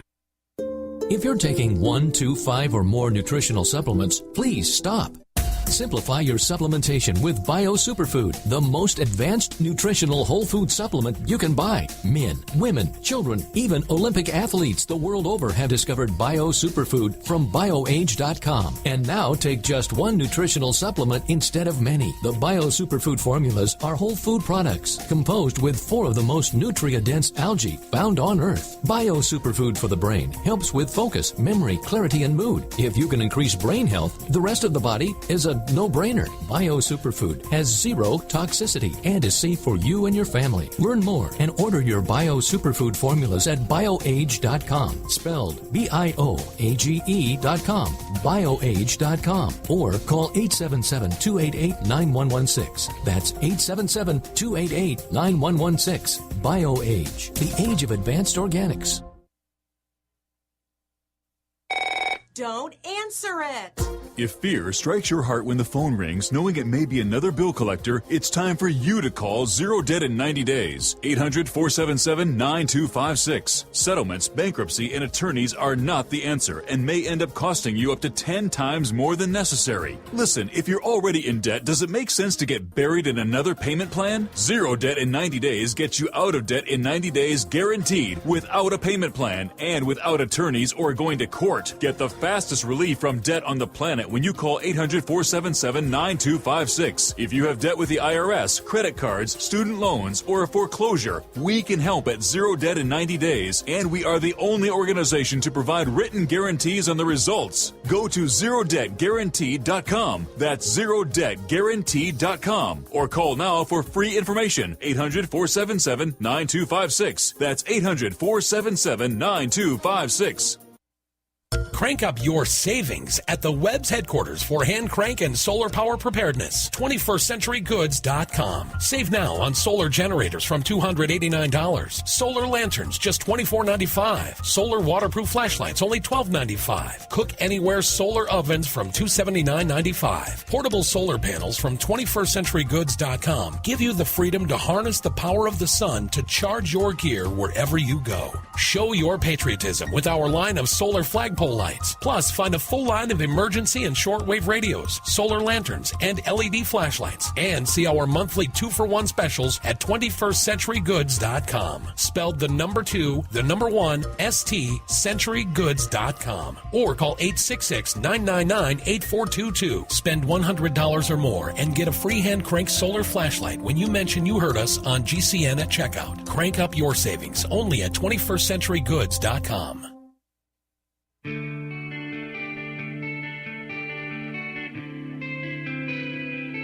This is Jerome Clark, author of the UFO Encyclopedia and other books. You're listening to the Paracast. With Gene Steinberg and Chris O'Brien, we have Ray Stanford and Chris Lambright. Now, I understand that, a lot of these things, it represents jargon to most people. It's something that a lot of people are not familiar with because what happened with Paul Bennewitz happened a long time ago and other galaxies. So maybe backtrack, Chris Lambright, and explain who is Paul Bennewitz. Is he even still alive? No, I believe he passed away back in early, 2003, perhaps, somewhere a few years ago. Right. Unfortunately. But if you want to go and explain, okay, Paul Bennewitz owned a company in Albuquerque, New Mexico, which was virtually across the street from one of the main gates to Kirtland Air Force Base. And they did a lot of built testing equipment, I believe humidity testing or humidity-related equipment, and had a number of contracts with more government agencies than I even realized at the time. And apparently was doing very well, lived in one of the nicest locales in the Albuquerque area, and happened to live at a place that was a stone's throw, so to speak, from the fence line of Kirtland Air Force Base, and perhaps at the closest point, maybe a quarter of a mile from the northernmost foothills of the Manzano Weapons Storage Area. But needless to say, he was a guy, like many of us, who I believe already had some interest in UFO phenomenon. In my understanding, it may have gone back quite a while. But in the late 1970s, particularly 1979, when there were a lot of reports of cattle mutilations and such going on in the northern New Mexico, Colorado area, he apparently had also gotten interested in that, and subsequent to some other things that went on, came to know Gabe Valdez, who many of your listeners probably know was a state trooper over the Jicarilla Apache Indian Reservation area, and actually right there, kind of where the term Dulce comes from, because it's the small town, basically kind of in the foothills there. But so at some point, Paul decided in, I believe, July of 1979 that he'd go visit Gabe, and Gabe would take him on a ride, on his night patrols, I suppose. The next day, and of course they apparently saw some very unusual things on that ride. And what that was, I don't know. But what basically began interest primarily, I think, in that area is a small Polaroid that Paul took that he later on back in Albuquerque showed to his wife, and she pointed out something, and I've reproduced a small version of that in my book. And that got his interest that must be something going on up there. And over the next 6 months, at least twice, I believe, once with one of his sons, he went back and spent some time up there. The only reason I'm focusing on that, even though to this day I do think he described some very unusual things he was seeing, but the point, his interest was in that area, was not in Albuquerque area at that time. When he came back from, I believe, his last trip, that his wife had heard something unusual, and that kind of got him to wonder, even though, of course, we're talking about a very esoteric subject to begin with, so where your logic and reality stretches to, your conclusion. So he decided maybe he should keep an eye out of the area right around his home. And that's what my understanding, and this is based on material he sent me, written, some of it handwritten, a lot of it typed out, legal-sized pages explaining everything that occurred. That's what got him on his roof. And the best I could determine was right around the middle of December of 1979. And at that point, as described in the book, he saw some unusual things going on at the base of the Manzano Weapons Storage Area. And apparently, as he described, got his wife up there at one point, too, to watch these things. And over a period of, I presume, several days, I don't know if they were consecutive nights or, but I would say within, let's say, maybe a week or so, several days, he got films. I believe he had a camera with a telescope on it. He had a Hasselblad still camera that he'd used. He had a 8mm movie camera with I believe it was a 6-degree lens on it. And he had this all set up on his roof. So my take on it was he got the goods, and he did it in the way I think I would have done it. And at that point, not knowing what he saw that from what he had described to me, at some point he decided, he doesn't see the alarms going off. I mean, there's no, the security guards come racing around the bend, and he got concerned as I believe he really thought he was doing the right thing. He was being a concerned citizen, that just maybe the people at the Air Force or the Manzano security don't even know what's going on. And he picked up the phone and called the base and got in touch with Ernest Edwards and told him he wanted to talk to him about the landings on the mountain. And that, if nothing else, tells you these things were in the vicinity of the mountain for him to call Ernest Edwards, who was responsible for protecting the security inside the fence line. Yeah, and Chris, I think you should also, provide a little bit more of a detailed description of Manzano. This is one of the most secure nuclear weapon storage facilities on the planet. I mean, we're not talking just, artillery shells and rounds of ammunition for small caliber weapons. We're talking nuclear weapon storage facility. That's really important for people to understand. Right. Yes. And I think and in fact, I had clipped articles that were put out by even the penal system, the jail system in New Mexico, talking about how some of their, they looked at the Manzanos as a model for how secure you can actually be. This site had at least, I think, a double perimeter electrified fence, and the same article described sometimes you'd find people who had come wandering across got caught on the fence, that sort of thing. But it was extremely secure. And just so everyone knows, since I have put pictures in this book, back at the time that we were there, which was clearly in the 80s, there were signs on the fence that said no photographs allowed, no photography allowed. And one time when I was there, an old woman came driving slowly down the road and rolled her window down and looked at me and said, "You're not supposed to be taking pictures." Okay, those signs aren't there now. If you've been in the area, and I took time a year ago and drove out there all the way, spent 2 days and took pictures and films. And anyway, the point is there are no longer any signs on the fence that say no photographs allowed. And I think it's simply because the housing areas are encroaching right to the fence line, almost on all the west side. You've got houses now that you can walk right up to the fence.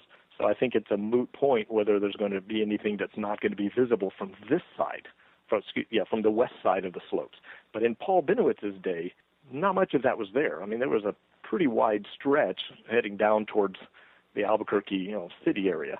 And from in the valley, you really can't see the foothills of the Manzanos very clearly. And at any distance, if lights went along, anybody could have shrugged their shoulders and said, maybe it's helicopters. So I have a feeling that back in the day, Paul's perch on his rooftop, which is above the second floor, gave him a front row seat with his equipment to be able to see right into this area that anything that was actually sitting down low on the ground at that point probably was not even visible. So he was putting himself, in long and short of it, in a situation where he may be seeing things he should not have been able to see. Oh, I think that's absolutely the case. I think in the long run, the evidence shows whoever owned or built or whatever you want to say, whoever was flying what he filmed, that my conviction now is, they were known to be there. They were allowed and were there for reasons of their own. It was Paul who wasn't supposed to be there. And he just stumbled into it innocently or otherwise for his own, because he was interested in the subject and his wife mentioned something to him, and the drop of the dominoes, he ends up on his roof at a time. And I've mentioned this to other people as well. Based on looking at this, I have to conclude there's no reason to believe that he simply got there on the first night. For all we know, things may have been coming and going from this area for a time. And Paul, when he finally got up there and saw them, he stumbled into the middle of something. What was going on? I've had people point out that, some of the distances between the objects that Paul cited seem to match, roughly speaking, some of the distances between the bunkers that were there. That's all speculation, of course, I understand that. But So is there a possible natural explanation for all this, or do we have to think that more than that was going on? Oh, no. Just all you have to do is look at those gorgeous color photographs in Chris's book. No way. I want to make also this point. When I first saw or heard about these films, I was simply told, they're just little lights. And I suppose from Paul's description that, of course, he's standing on his roof excited with his camera running, that, a lot of this was jostling around. But he sent me images that were actually stopped on a reel-to-reel, a small little film editor off of that screen where he could, as I describe in the book, I believe he could adjust that prism a little to actually accentuate them. And he told me the true film is much more vivid than just the pictures that he sent. But it wasn't until I actually began to take them into Photoshop and use some other software that allows you to actually really get down into the brightest area that what you see in those pictures was new to me. And I guarantee you somebody will look at those and recognize something about what's going on in them. I mean, I don't have that kind of expertise. Well, we know Ray has that observational acuity. Yeah, thank you. I'd like to make a comment. In fact, I mean, Chris, I hope the listeners will realize that, except for maybe one of these pictures in Chris, but they haven't been published before, and they are remarkable. Not only that, but one sees these objects on the Manzano that, for example, have a line apparently around a disc-like shape, it would seem, of blue lights. Now, I've become very familiar from my own observations and filmings of high-energy emitters sequencing around the edge of these objects. It looks very much the same to me. So one might say, well, you talk about them sequencing, and it looks like they're on the whole time. Well, I'll tell you what, we are, of course, defining what Paul Bennewitz had observed and photographed. We have Chris Lambright. The book is called X Descending. We have Ray Stanford with us with Gene Steinberg. Chris O'Brien, you're in the Paracast.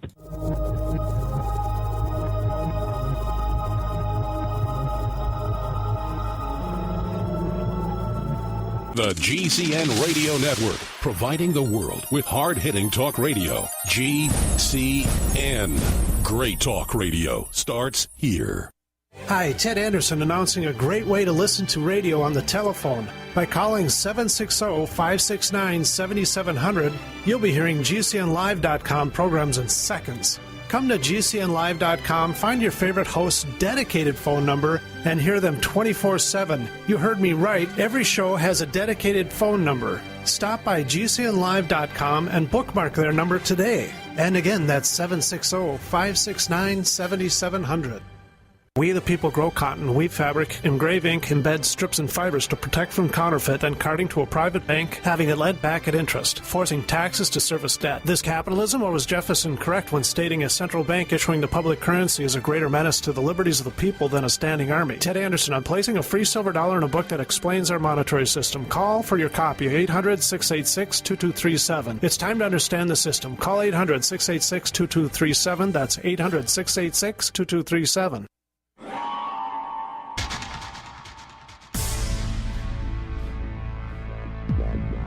Welcome back to the Paracast, the gold standard of paranormal radio. And now, here's Gene Steinberg. The Strange Odyssey, or the disinformation campaign against Paul Bennewitz because he saw the wrong thing at the wrong time. Years ago, we have Chris Lambright, author of X Descending, Ray Stanford, Gene Steinberg, and Chris O'Brien on the Paracast. Can I finish that statement? Sure. Okay. There's a series of blue lights apparently around object, but that doesn't mean I believe that he was shooting at night, so he uses a fairly slow shutter speed in order to record the image. I believe that these are probably high-speed sequencing, and I see nothing in these photographs that would distinguish them from the kinds of objects, or approximately the same kind of phenomena and objects that we have been filming.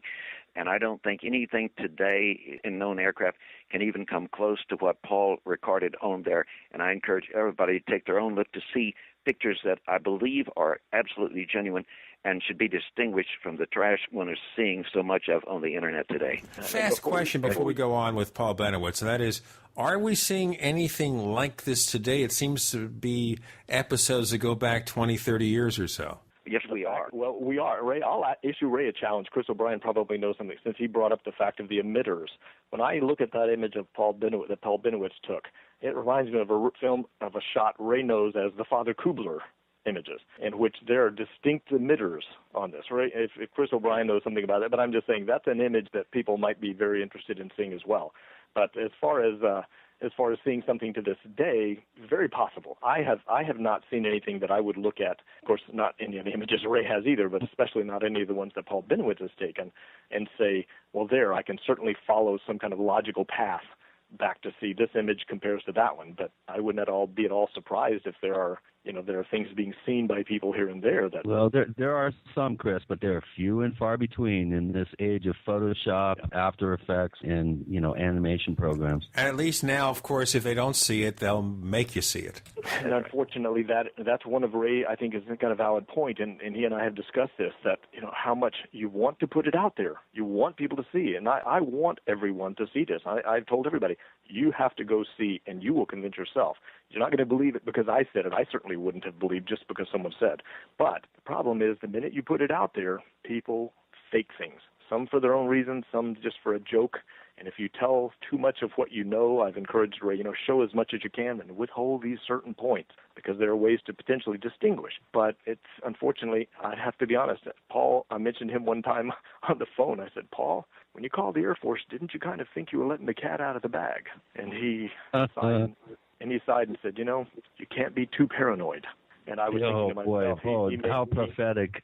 Yeah, well, he could have been a little more so, but my point of that is, at some point you have to put it out. The experts will recognize and they will see. Some people will ridicule, but in time, you put some things out there and the people who know, like Mirabeau, like some of the others who've seen what Ray has, they'll recognize what it is. So I'm hoping it will get out there, but at this point, I have not seen any of this, flying around. I don't know whose congressional budget may be paying for that research, but... Is there any possibility here, let me ask this question, any possibility that any of the stuff that Paul Bennewitz saw represented a secret government project? It doesn't matter whether it came from alien technology or whatever. He saw something the government was working on, not something that happened because of some alien influence. Well, I want also to emphasize this point. Nowhere in the book that I've written do I make the statement that any of this is, quote-unquote, alien technology. I do make the point that I think Occam's razors are not going to cut so smoothly, and so especially in the case of what Ray's got on film. Yeah, where really, it came from, I don't know. My point of all of this is wherever it comes from, it represents a technology we all deserve the right to benefit from. I mean, I hate to say this, but science, if I'm not mistaken, is about truth. It's not about sitting on it, and sadly to say, in a capitalist society or when money is tight these days, everybody needs to survive somehow. But I can't just say that after all of this time, that would I feel right if what was done to Paul Bennewitz was done to my family, my parents? How about you? Would any of the senators say, oh, yeah, it's okay to stick it to? Let's talk about that. Why don't you give us a quick thumbnail sketch of the unfortunate circumstances around the demise of Paul Bennewitz? I mean, this gets into a whole other ball of wax, which is, we've covered this with Greg Bishop. He wrote wrote the very good book, Project Beta, about the Bennewitz case. And you've come up with some additional information about the actual disinformation program that erupted around Bennewitz once he went to the Air Force and said, hey, you guys, do you know that this is going out in your backyard around one of our most secure nuclear weapon storage areas? Why don't you kind of move it forward a little bit? We're running out of time, so I want our new listeners to understand what happened to Bennewitz. And I do want to commend Greg Bishop. I mean, he contacted me back 10 years ago, however long ago it was, about he had heard I had some of these images. And of course, I had just begun working on this. At the time, though, of course, it said he's a good friend of Bill Moore's. And I'll be honest, that put me on edge. That made me defensive. And I decided to wait, just to not go forward with that. We'll have to explain also to our listeners who haven't followed the history of Bill Moore, the fact that although he was one of the pioneer researchers into Roswell, he did things that aren't very nice. Well, yeah, and I do want to qualify as well that everything that I've written is based on my experience, and so you could say it's my opinion, and a lot of this is like presenting a case in court. You're trying to present the best way you can, but I want people to make up their own minds and make up their own decisions about what, what they decide to believe or be convinced of. At the time that Bill Moore gave his confession, so to speak, I was one to say, just wait. If any of us had been in that position, and maybe that's the point of a convincing confession. Okay, but, that's step 2. We need to know step 1. Okay, so right. Bill Moore confessed. What did he do? Well, he claimed that he had been, if I believe his words, were recruited by Richard Doty, although if you listen to what he said, there was another person he's called Falcon, who supposedly was the precursor to some of this. He claimed to have been recruited to inform, I guess that's the way I would put it, on Paul Bennewitz, meaning to go whatever Paul Bennewitz was doing and thinking, and Bill Moore would befriend him, and Bill Moore then subsequently would pass that information on to Richard Doty. And I believe he mentioned that he kind of got the impression Doty was taking notes, and some of that information was potentially being fed back to Paul Bennewitz from third parties, from other sources, which seemed to reaffirm it in Paul's mind, that he was onto something because he's hearing, supportive evidence or hearing some terms or information from other places that seem to convince. Okay, well, Chris, for our new time listeners, Richard Doty claimed to be working for Air Force Intelligence. He was involved in a disinformation program and some sort of counterintelligence operation concerning Bennewitz's claims of filming and recording, audio recordings of these unusual events around Monsanto. So the Air Force, then they put a team of people on to Bennewitz, and they started messing with him. They literally did. I mean, the guy went through an amazing period of, some of these operatives, according to Greg Bishop and others, would actually go into his house when he wasn't there and rearrange the furniture just to, mess with his mind. Yeah, I think anybody who really thinks seriously about this would realize that, wait a minute, how important, or what was it that Paul had that was so important that they would go to this extreme? I mean, keep in mind, if all you think is he was thinking he was getting signals from UFOs and he was talking to aliens, do you think the Air Force would involve themselves in something like that? They'd tell him to call MUFON or call somebody else. They'd shrug and pass him off. They would not go to this kind of potentially years-long... Yeah, they'd tell him to call me. Well, there you go. But I'm just saying... They didn't call me either. At least I don't think so. Yeah, there was a question, I believe, one of your listeners posted that asked about the fact that, what's the difference between any of us who are interested in this subject? What's the difference between other films and what Paul says? Why Paul?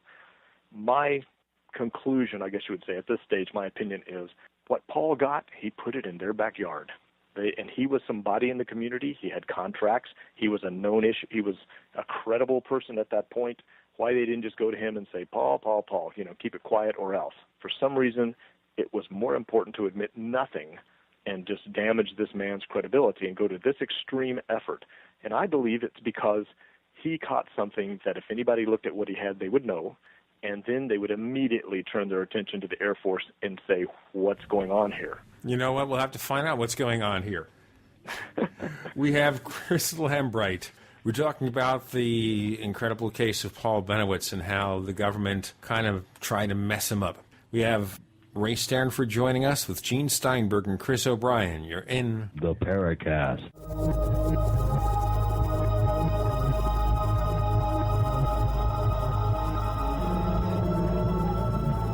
We also have swag.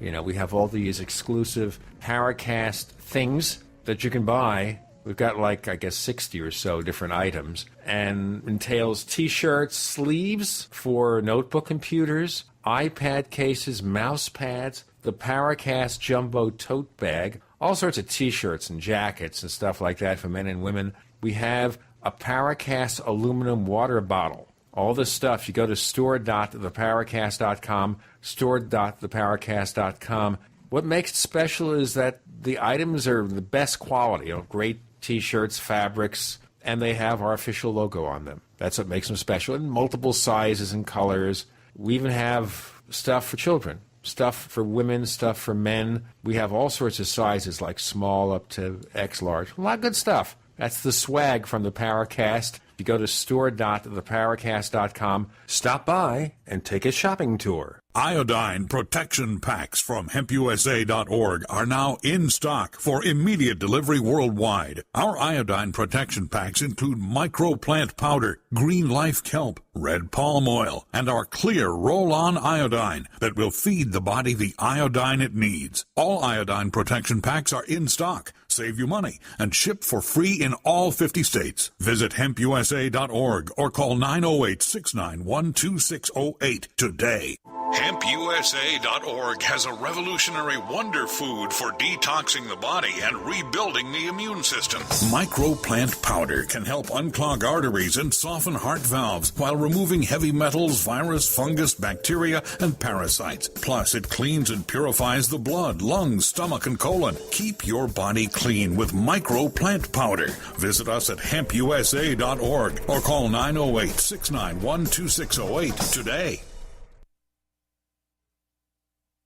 Healthy soils grow healthy plants. So before you plant your survival garden this year, is your soil healthy? Maximize your crisis garden soil with EM1 from Terraganics. EM1 Organic Soil Conditioner, Fertilizer Amendment, and Compost Accelerant provides healthier gardens and faster, efficient garden composting. EM1 from Terraganics.com quickly improves soil structure by increasing nutrient availability and converting organic matter into soil humus. This improves seed germination and root growth, improves plant quality, size, color, flavor, nutrient value of fruits and vegetables, and improves shelf life. And when rain is not in the forecast, no worries. EM1 improves moisture retention in soils, helping reduce drought stress. Just like you prepare all else, prepare your crisis garden for maximum yields with EM1 from Terraganics.com. Order now at TERAGANIX.com or call toll-free 866-369-3678. That's 866-369-3678. Terraganics. Life's getting better.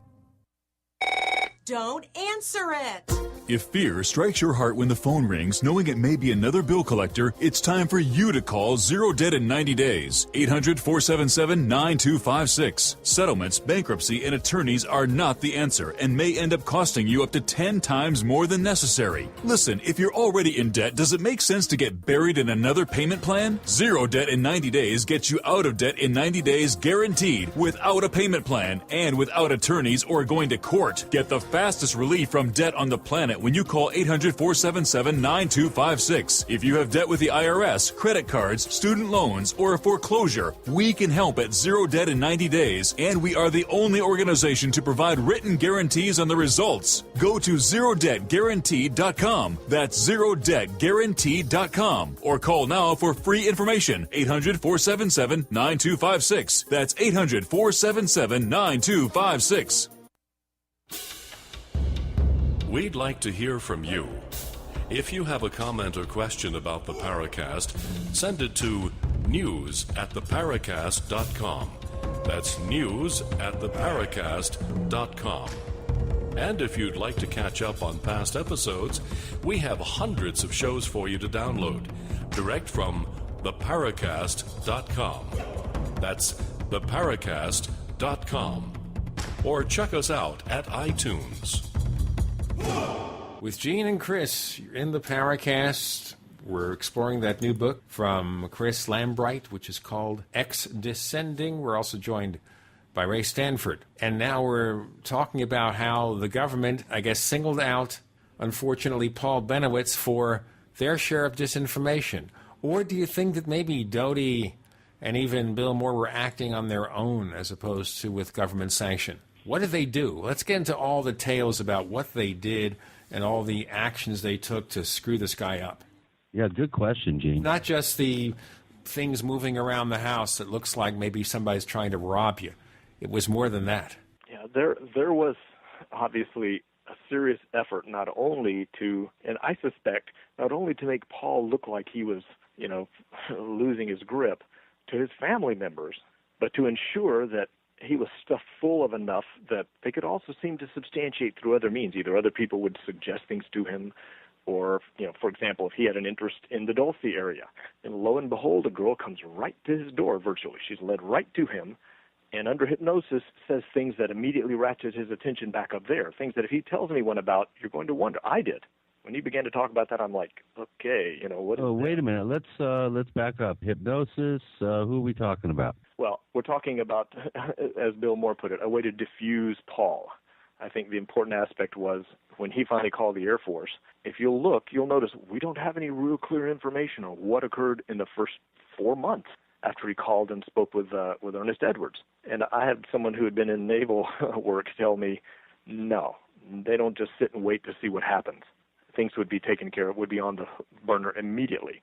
But you'll notice that we don't really have much happening that we know of, no documentation until the Myrna Hansen events occur. And then suddenly in July, you have this Wetzel letter that gets fired off to APRO. Now, we do know Paul was talking to APRO and apparently had been into a lot of things that rightfully by the first part of 1980 began to sound very bizarre. But I think there's a substantial... Sorry to interrupt, but APRO is the Area Phenomenon Research Organization run by Jim and Cora Lorenzen, a long-time civilian investigative and research organization, now kind of quasi-defunct, the original. But I just wanted to define the terms there. Yeah, Apple, I appreciate they were top-shelf investigators in the day. Unfortunately, by the way, Carl Lorenzen took a dislike to me when I was in my late teens. So for the rest of her life, the very couple of rare occasions I met her at a UFO event, she continued to snarl over one thing that upset her, which is because I published a photo in a little UFO magazine, and she felt she didn't get the proper degree of respect. It was all about that. That's true. But they did great work. And Jim Lorenzen was really a great guy. This arena is full of personalities. I'll give him that. Right. So anyway, Paul Bennewitz goes to APRO. So, well, yeah, he had been communicating with APRO, and I believe it may have even been back since the interest in cattle mutilations. But needless to say, that I believe was his major point of contact, my belief.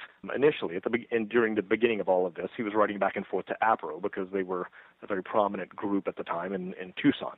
But, of course, by this time, he's already called the Air Force. And then, of course, suddenly we have this Wetzel letter being sent to APRO, which even Bill Moore has subsequently come out and said it was sent as bait. And you think, bait to do what? To draw somebody from APRO to come up to poke around the Albuquerque area. But, of course, then you have all of this overtones of, and my take on it now, and I'm not claiming to be the world's greatest analyst, but I did have a little bit of help in asking questions about counterintelligence work.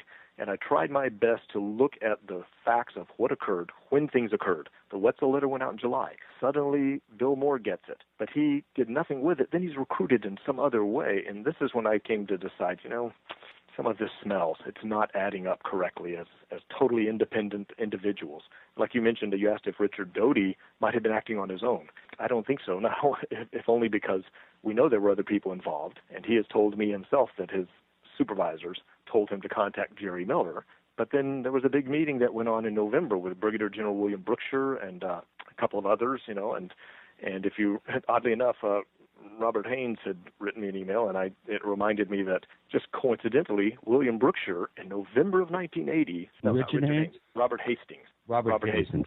Yeah, he just, the point simply is it reminded me of an odd coincidence. I realized later that General Brookshire, who was sitting in on the meeting with Paul Bennewitz, 5 years to a month earlier, had been in charge of the Malmstrom missile base area right there, the 341st, I think, when there were intrusions over Malmstrom. So even at that point, the plot ends. Yeah. Now, whether it's a coincidence or not, as I said, I don't think there are any real coincidences. But needless to say, you had a lot of upper-level people involved in the meeting with Paul Bennewitz. So there's no way to say Richard Doty was running this show himself. And the fact that, of course, he noted that, as noted to me, that there were a lot of other AFOSI agents involved with him on this. One of the points I think is significant is we've never heard any of their names. Any of the admissions, Bill's confession, anything else stops at Bill and Richard Doty. So if all of these other individuals were involved, why have they not been called to account? Especially as Greg Bishop indicated, some of these people went into Paul's house, and these were some major named. Robert Fugit is one of them. We don't hear any of them saying a word about it. That lends ourselves to a question from Sentry, who, again, has been a Paracast forum poster for about a year.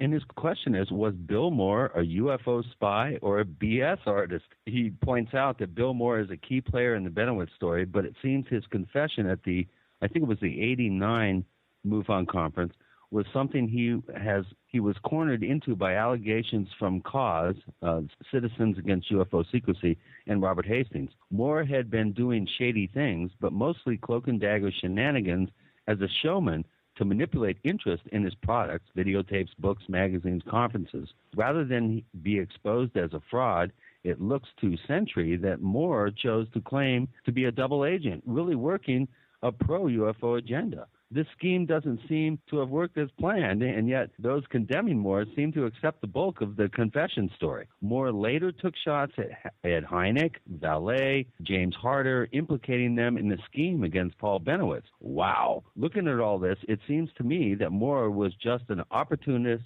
capitalizing on UFO anti-government paranoia. What do you have to say about that, about Bill Moore? Maybe we should ask Greg Bishop that question, too. He's pretty good friends with him. Fair question. And of course, what I would say is simply based upon my sense from what I have seen. And I'm certain Bill can tell his story. And at this particular point, though, it is known, of course, not only that Bill admitted to this, Richard Doty has admitted that he and Bill worked together. When I specifically asked Bill about how he could have recreated, so to speak, the NASA telex, which he supposedly had changed NSA originally and changed it to say NASA. That's why I got that acronym NASA telex or NSA telex. And he had told me on the telephone, I said, how could you recall in such detail if you were only shown this thing but not allowed to make a copy? He said it was based on the best recollection of me and Richard Doty, which of course told me that obviously Richard Doty had to have been right there whenever that thing was present for Bill to see it. Ah, yes, Richard Doty. The plot gets thickerer.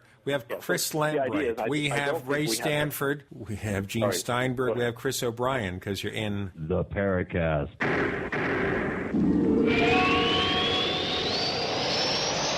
America's #1 source for independent talk radio for over a decade. We are the GCN Radio Network. Graphic Converter is the image manipulation tool for the rest of us. It does not use any database. You get full control of all your files. Want to view the images of a folder? Drag it into Graphic Converter and a powerful browser opens up to show your image files. You could use it for slideshows. You could use it to import images from digital cameras or from scanners. Need to do some image editing? You can do that too in Graphic Converter. Also print catalogs. Convert from so many formats I can't even list them. Download now to see if Graphic Converter is good for you, like 1.5 million other users. Guess what? You could save money when you buy Graphic Converter. Use the coupon code NIGHTOWL. Use the coupon code NIGHTOWL to get a special price for Graphic Converter. Go to lemkesoft.com. That's LEMKEsoft.com. lemkesoft.com. LEMKEsoft.com.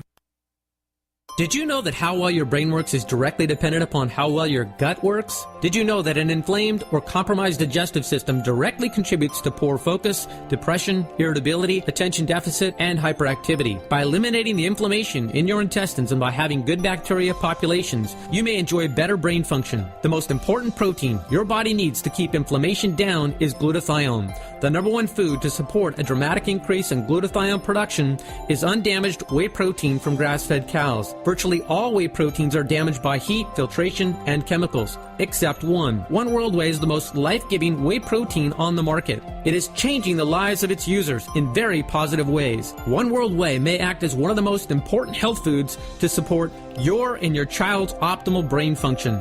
Call 888-988-3325. That's 888-988-3325. Or visit oneworldwhey.com. That's oneworldwhey.com. If you are a sales professional and you love to help people and make money, stop everything and listen to me now. InspectorAudit.com is hiring brokers nationwide. InspectorAudit.com is the primary source for exposing all loan-related bank and servicing fraud. If you're passionate, driven to succeed, and you want to earn real money, then we want you. Call InspectorAudit.com right now at 855-552-9932. InspectorAudit.com. 855-552-9932. Commissions paid daily. We the people grow cotton, weave fabric, engrave ink, embed strips and fibers to protect from counterfeit and carting to a private bank, having it led back at interest, forcing taxes to service debt. This capitalism, or was Jefferson correct when stating a central bank issuing the public currency is a greater menace to the liberties of the people than a standing army? Hi, Ted Anderson. I'm placing a free silver dollar in a book that explains our monetary system. Call for your copy, 800-686-2237. It's time to understand the system. Call 800-686-2237. That's 800-686-2237. What is the most abundant resource on Earth?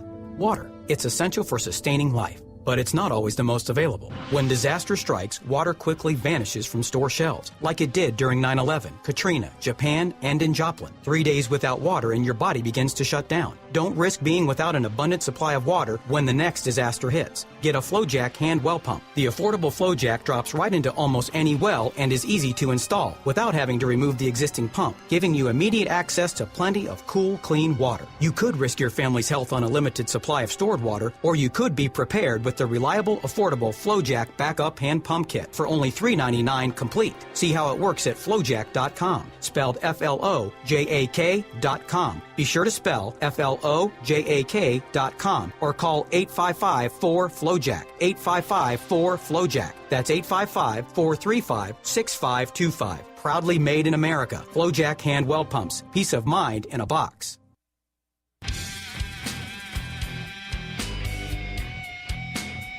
This is Kurt Sutherland, the author of UFO Mysteries, and you're listening to the Paracast.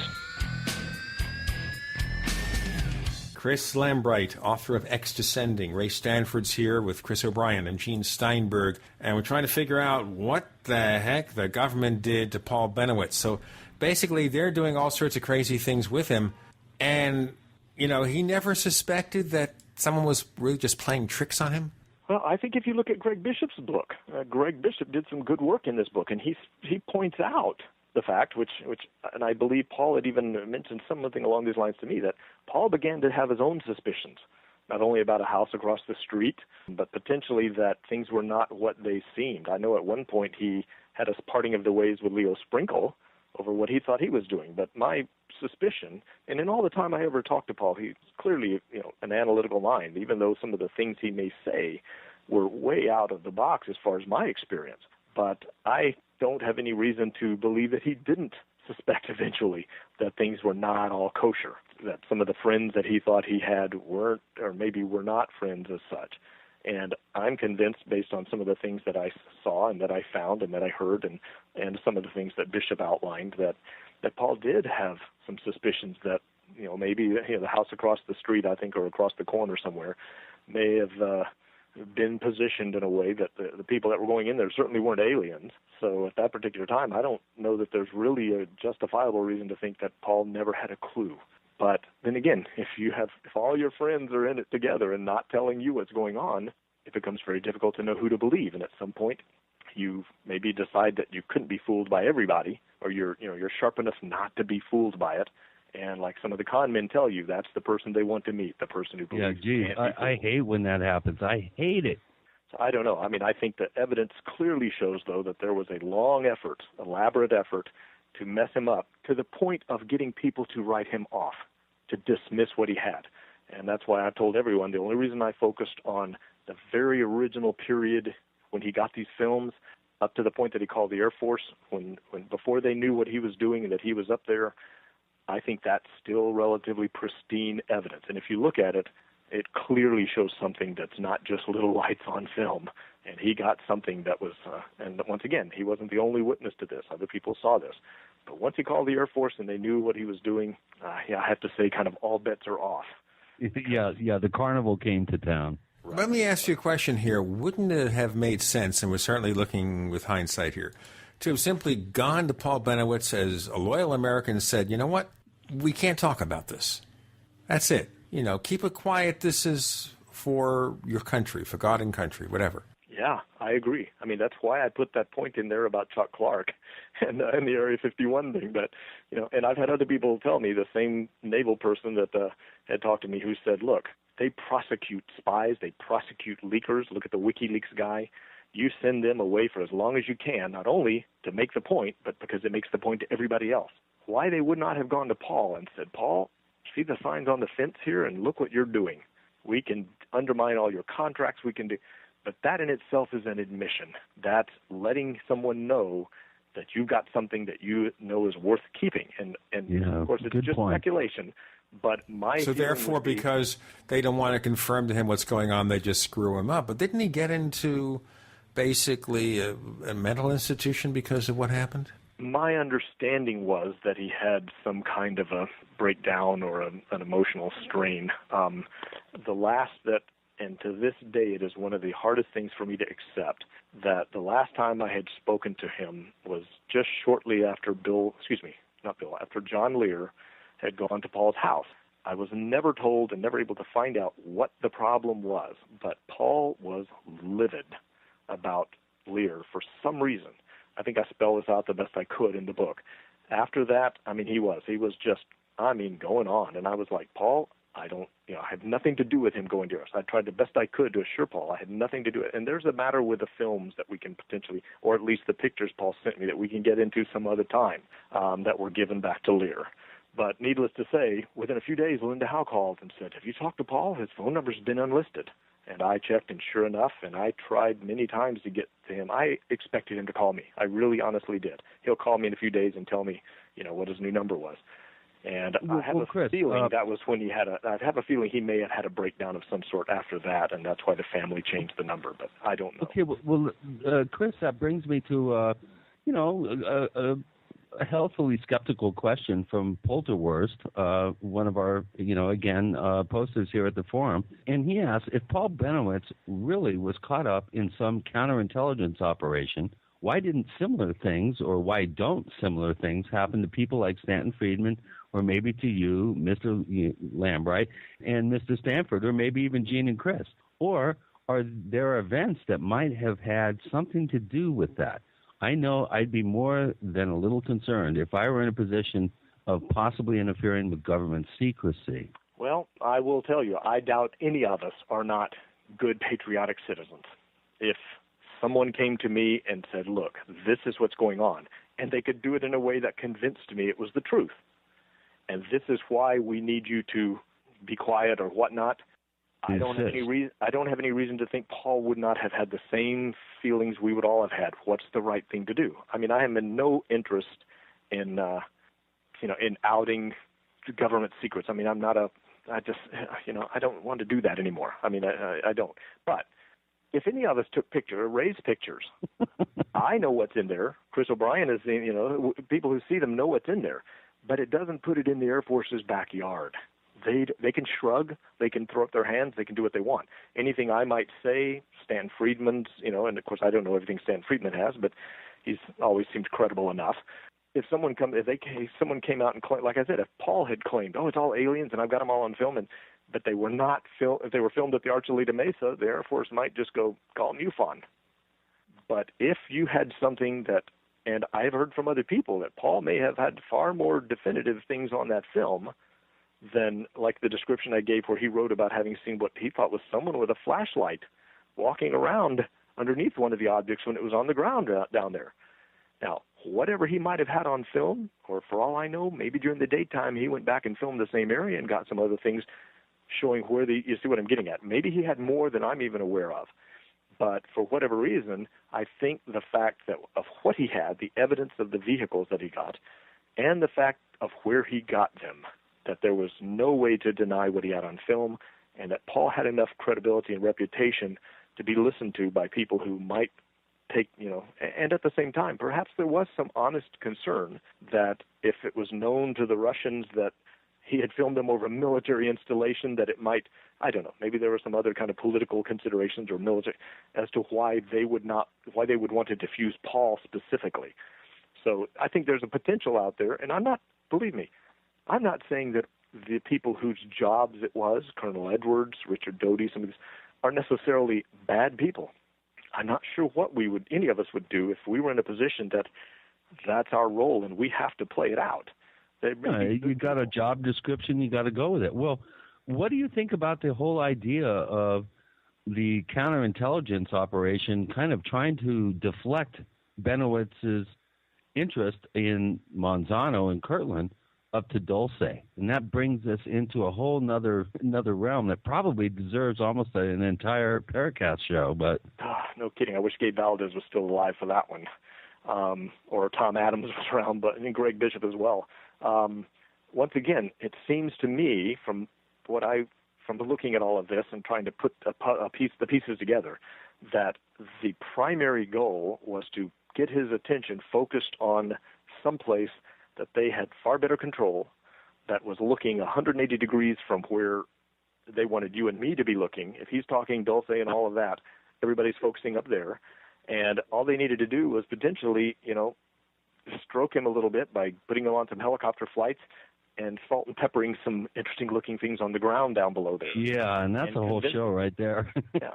So, I mean, I'm just saying, it seems to me, and I will make a point just so that everyone knows, and I don't want to bring up Roswell, but the analogy between that and this case is, for all I know, the whole point of getting people to look at Roswell is so we're not looking somewhere else. It's a misdirection kind of aspect. Yeah, sure. Right. We have Chris Lambright, Ray Stanford with Gene Steinberg and Chris O'Brien. You're in the Paracast.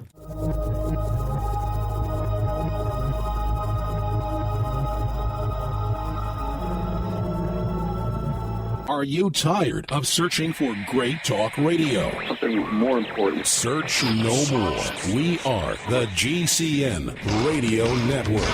If you want to get your website online and you need reliable service, first-class service at the lowest possible price, there's only one place to go. Well, DreamHost has a special promotion with our show where they'll offer you unlimited disk space, unlimited bandwidth, one-click web apps such as WordPress, 24/7 support. You can save over $55. You want to know how? Go to dreamhost.com/radio, dreamhost.com/radio. For 58 years, Fate has provided true reports of the strange and unknown. Fate brings you the latest in all aspects of the paranormal, like angels and miracles, psychic phenomena, ghosts, UFOs, and much, much more. To receive your complimentary Fate magazine, call now at 1-800-728-2730 or visit their website at www.fatemag.com. That's 1-800-728-2730. What are you waiting for? Your fate awaits. Are you still a traditional smoker? Now experience a new lifestyle and try vaping with e-cigarettes by LeSig. Imagine no ashes, stains, nasty smell, or coughing and hacking. With LeSig e-cigarettes' revolutionary microelectronic technology, rechargeable battery, and unique replaceable cartridge, you'll get all the benefits and satisfaction of smoking without the hazards. Choose your taste from a wide variety of our new American-made vape-free e-liquids at LeSig.com. And LeSig smokes the competition by serving thousands of worldwide customers with real people customer service, fast, free, same-day shipping, and a 30-day warranty and satisfaction guarantee. So are you ready for a new vaping lifestyle? Then call 870-518-4307. That's 870-518-4307. Or visit LeSig.com, spelled LECIG.com. LeSig e-cigarettes for today's modern smoker. Digestive health is the key to wellness and elimination of toxins. That bears repeating. Digestive health is the key to wellness and elimination of toxins. And Pro EM1 Daily Probiotic Cleanse is the key to digestive health. Pro EM1 is a powerful liquid probiotic, strong enough to cleanse, gentle enough to use every day. Pro EM1 is dairy, wheat, and soy-free, contains all natural and certified organic ingredients, contains no preservatives or animal products, supports a healthy digestive and immune system, supports weight loss, improves absorption of food nutrients, aids in controlling yeast infections, is never freeze-dried, and uses 3 groups of live, viable, beneficial microbes to cleanse and remove toxins. Order Pro EM1 Daily Probiotic Cleanse at Terraganics.com, spelled TerraGanix.com, Terraganics.com. Or call toll-free 866-369-3678. That's 866-369-3678. Pro EM1, the raw probiotic. Spring is here, growing season. The economy is not getting any better. In fact, it's getting worse. Think about it. At this rate, how will your life be in a month or even a year? Maybe you've been putting things off, but the time to act is now. The country is running out of food. You need to get your seeds before it's too late. At organicaseed.com, you'll find one of the largest online selections of heirloom seeds, survival seed packs, as well as the giant vegetable seed collections that can feed you and your family for years. Grow your very own fresh vegetables, wheatgrass, fruits, herbs, rice, tea, coffee, and tobacco. With detailed growing guides available to you at no charge, you can maximize your harvest and investment. And the best part? All orders ship within 24 hours. So head over to organicaseed.com. That's ORGANICA seed.com. Organicaseed.com today. Hi, this is Nick Pope. You're listening to the Paracast. We'd love to have you subscribe to our newsletter. You can get updated schedules for the shows, cutting-edge commentaries from me, from Chris, and special guest commentators such as Kurt Southerly. All this and more, the official Paracast newsletter. Go to newsletter.theparacast.com, newsletter.theparacast.com. It's free. Chris Lambright, author of X Descending. Ray Stanford, of course, well known for his research in many cases, including Socorro, New Mexico. Chris O'Brien, well known because he's a man about town who learned in the Orient the incredible power to cloud men's minds so they cannot see him. No, that's the wrong person. That was Lamont, not Chris. I'm Gene Steinberg. You're in the Paracast. Oh, my God. I was on a riff, my friend. Okay, well, yeah, okay, I'll use the T word. Sometimes I can be like tricksterish. That's right. You cloud men's minds so they cannot see you. I like to be able to do that. That'd be a lot of fun. We're not talking about invisible UFOs. We're talking about how they really freaked out Paul Bennewitz, how people like William Moore did that. What is William Moore doing these days? He's still around. What's happened to him? Well, we should ask Greg about that one. Yeah, I agree. Greg Bishop would be the person to ask about that. I do want to just qualify, and I'll make this very short, something Ray brought up there during the break, which is there's no reason to not to assume or to believe that once Paul got into what he was getting into, that they may have wanted to also see other effects. So, they could have used him as a means of counterintelligence to see what he was doing, to watch what happened. I mean, we can't really say none of this is exclusionary. In other words, one thing doesn't necessarily exclude the other. So there may have been any number of reasons why they took the route that they did with Paul, at least years They beyond. could have identified Bennewitz as a really acute observer, someone with observational acuity. And then when Edwards took him on that helicopter flight to Dulce for the first time, Bennewitz had CIA-supplied film and a camera system sealed in a lead box that they were able to obtain object photos approaching the helicopter, I believe, on the first trip to Dulce. This all comes from Ron Reger, our aerospace engineer, and he's still trying to get his photographs back from Gabe Valdez's estate that were taken by Bennewitz, sent to Ron, and he sent them to Gabe and has yet to get them back. I just wanted to kind of mention that. Well, I'll be honest with you, I've never heard anything like that. Now, but at the same time, that does not dismiss it. It's simply that once Paul called the Air Force and they knew what he was up to and the fix was in, so to speak, I would have to, I personally would really hold at arm's length any real conviction over what he might have or what might have been acquired, after the fact, especially something that was. The very fact that he acquired it, I think, is noteworthy. Well, how he got it. I mean, you hear a lot of things that Bishop went into about Bill Moore claiming that Hynek had handed Paul an Air Force-supplied computer without telling him the Air Force supplied it. So at that point, who knows what was on it or what Paul was getting from it. He believed he was doing some good work with it, but at that stage, how do you know? It's a sad, frustrating story to really know what to believe after a point. It was great. I didn't know that. I totally forgot about that. Hynek gave Bennewitz an Air Force computer and didn't tell him that's where it was from? Are you serious? Well, according to Bill Moore through Greg Bishop. Through Greg, I totally forgot about that. Well. Yeah, I don't know what to believe of that or what to even think of that, because it really says it casts aspersions upon Hynek, and he's no longer here to say anything about it or defend it. So I just have to say it's a Bill Moore. Greg Bishop says that Bill Moore told him this.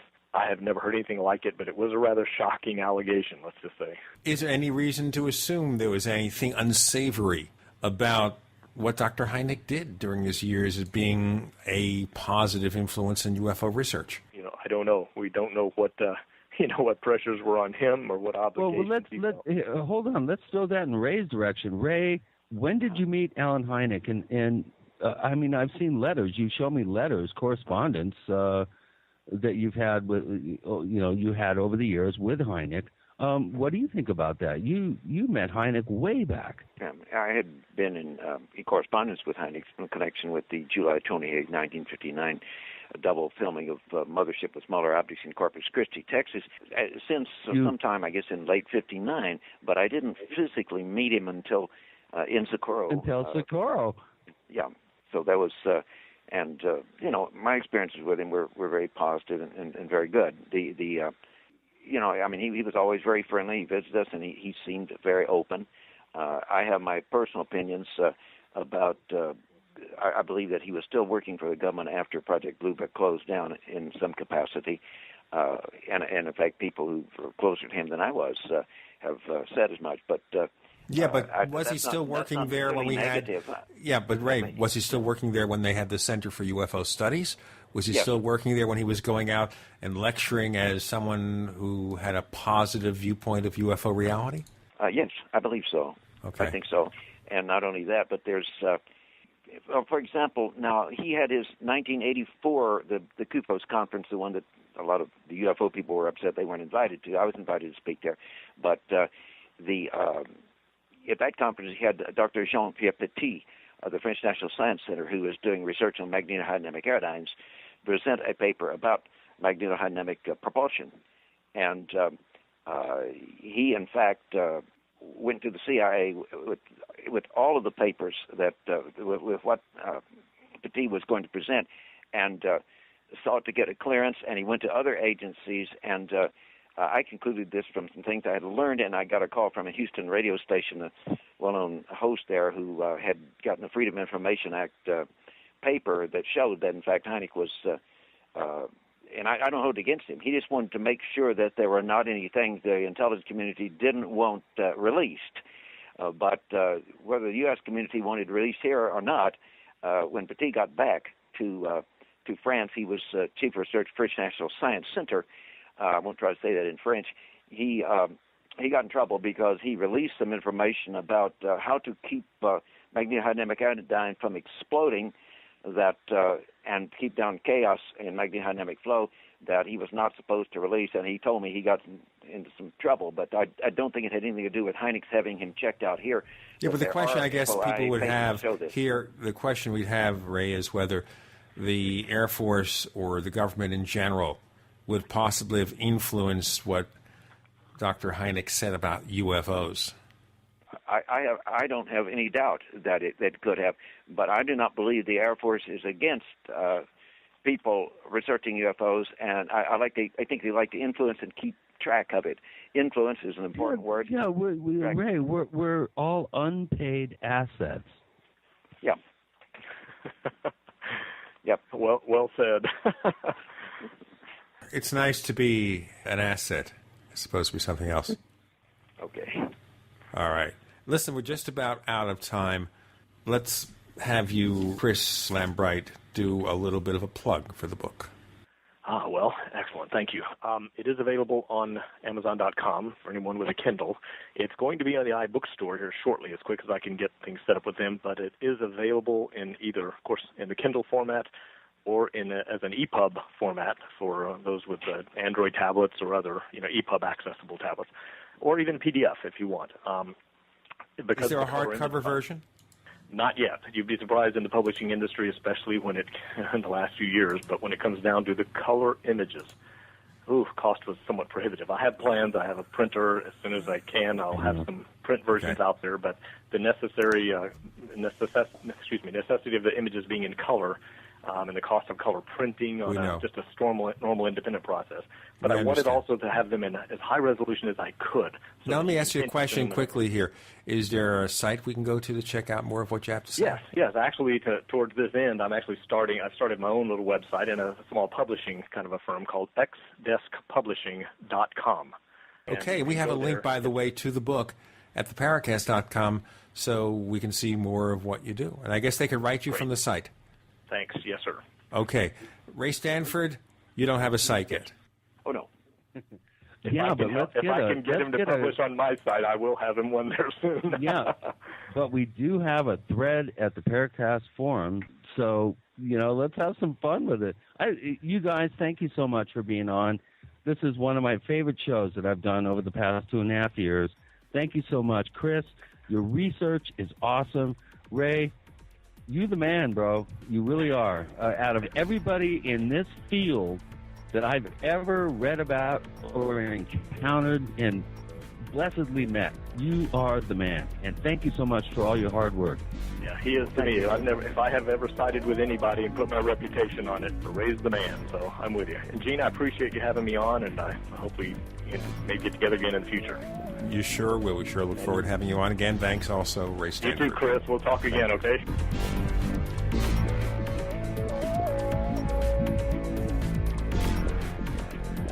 The Paracast, featuring Gene Steinberg and Christopher O'Brien, is a copyrighted presentation of Making the Impossible Incorporated.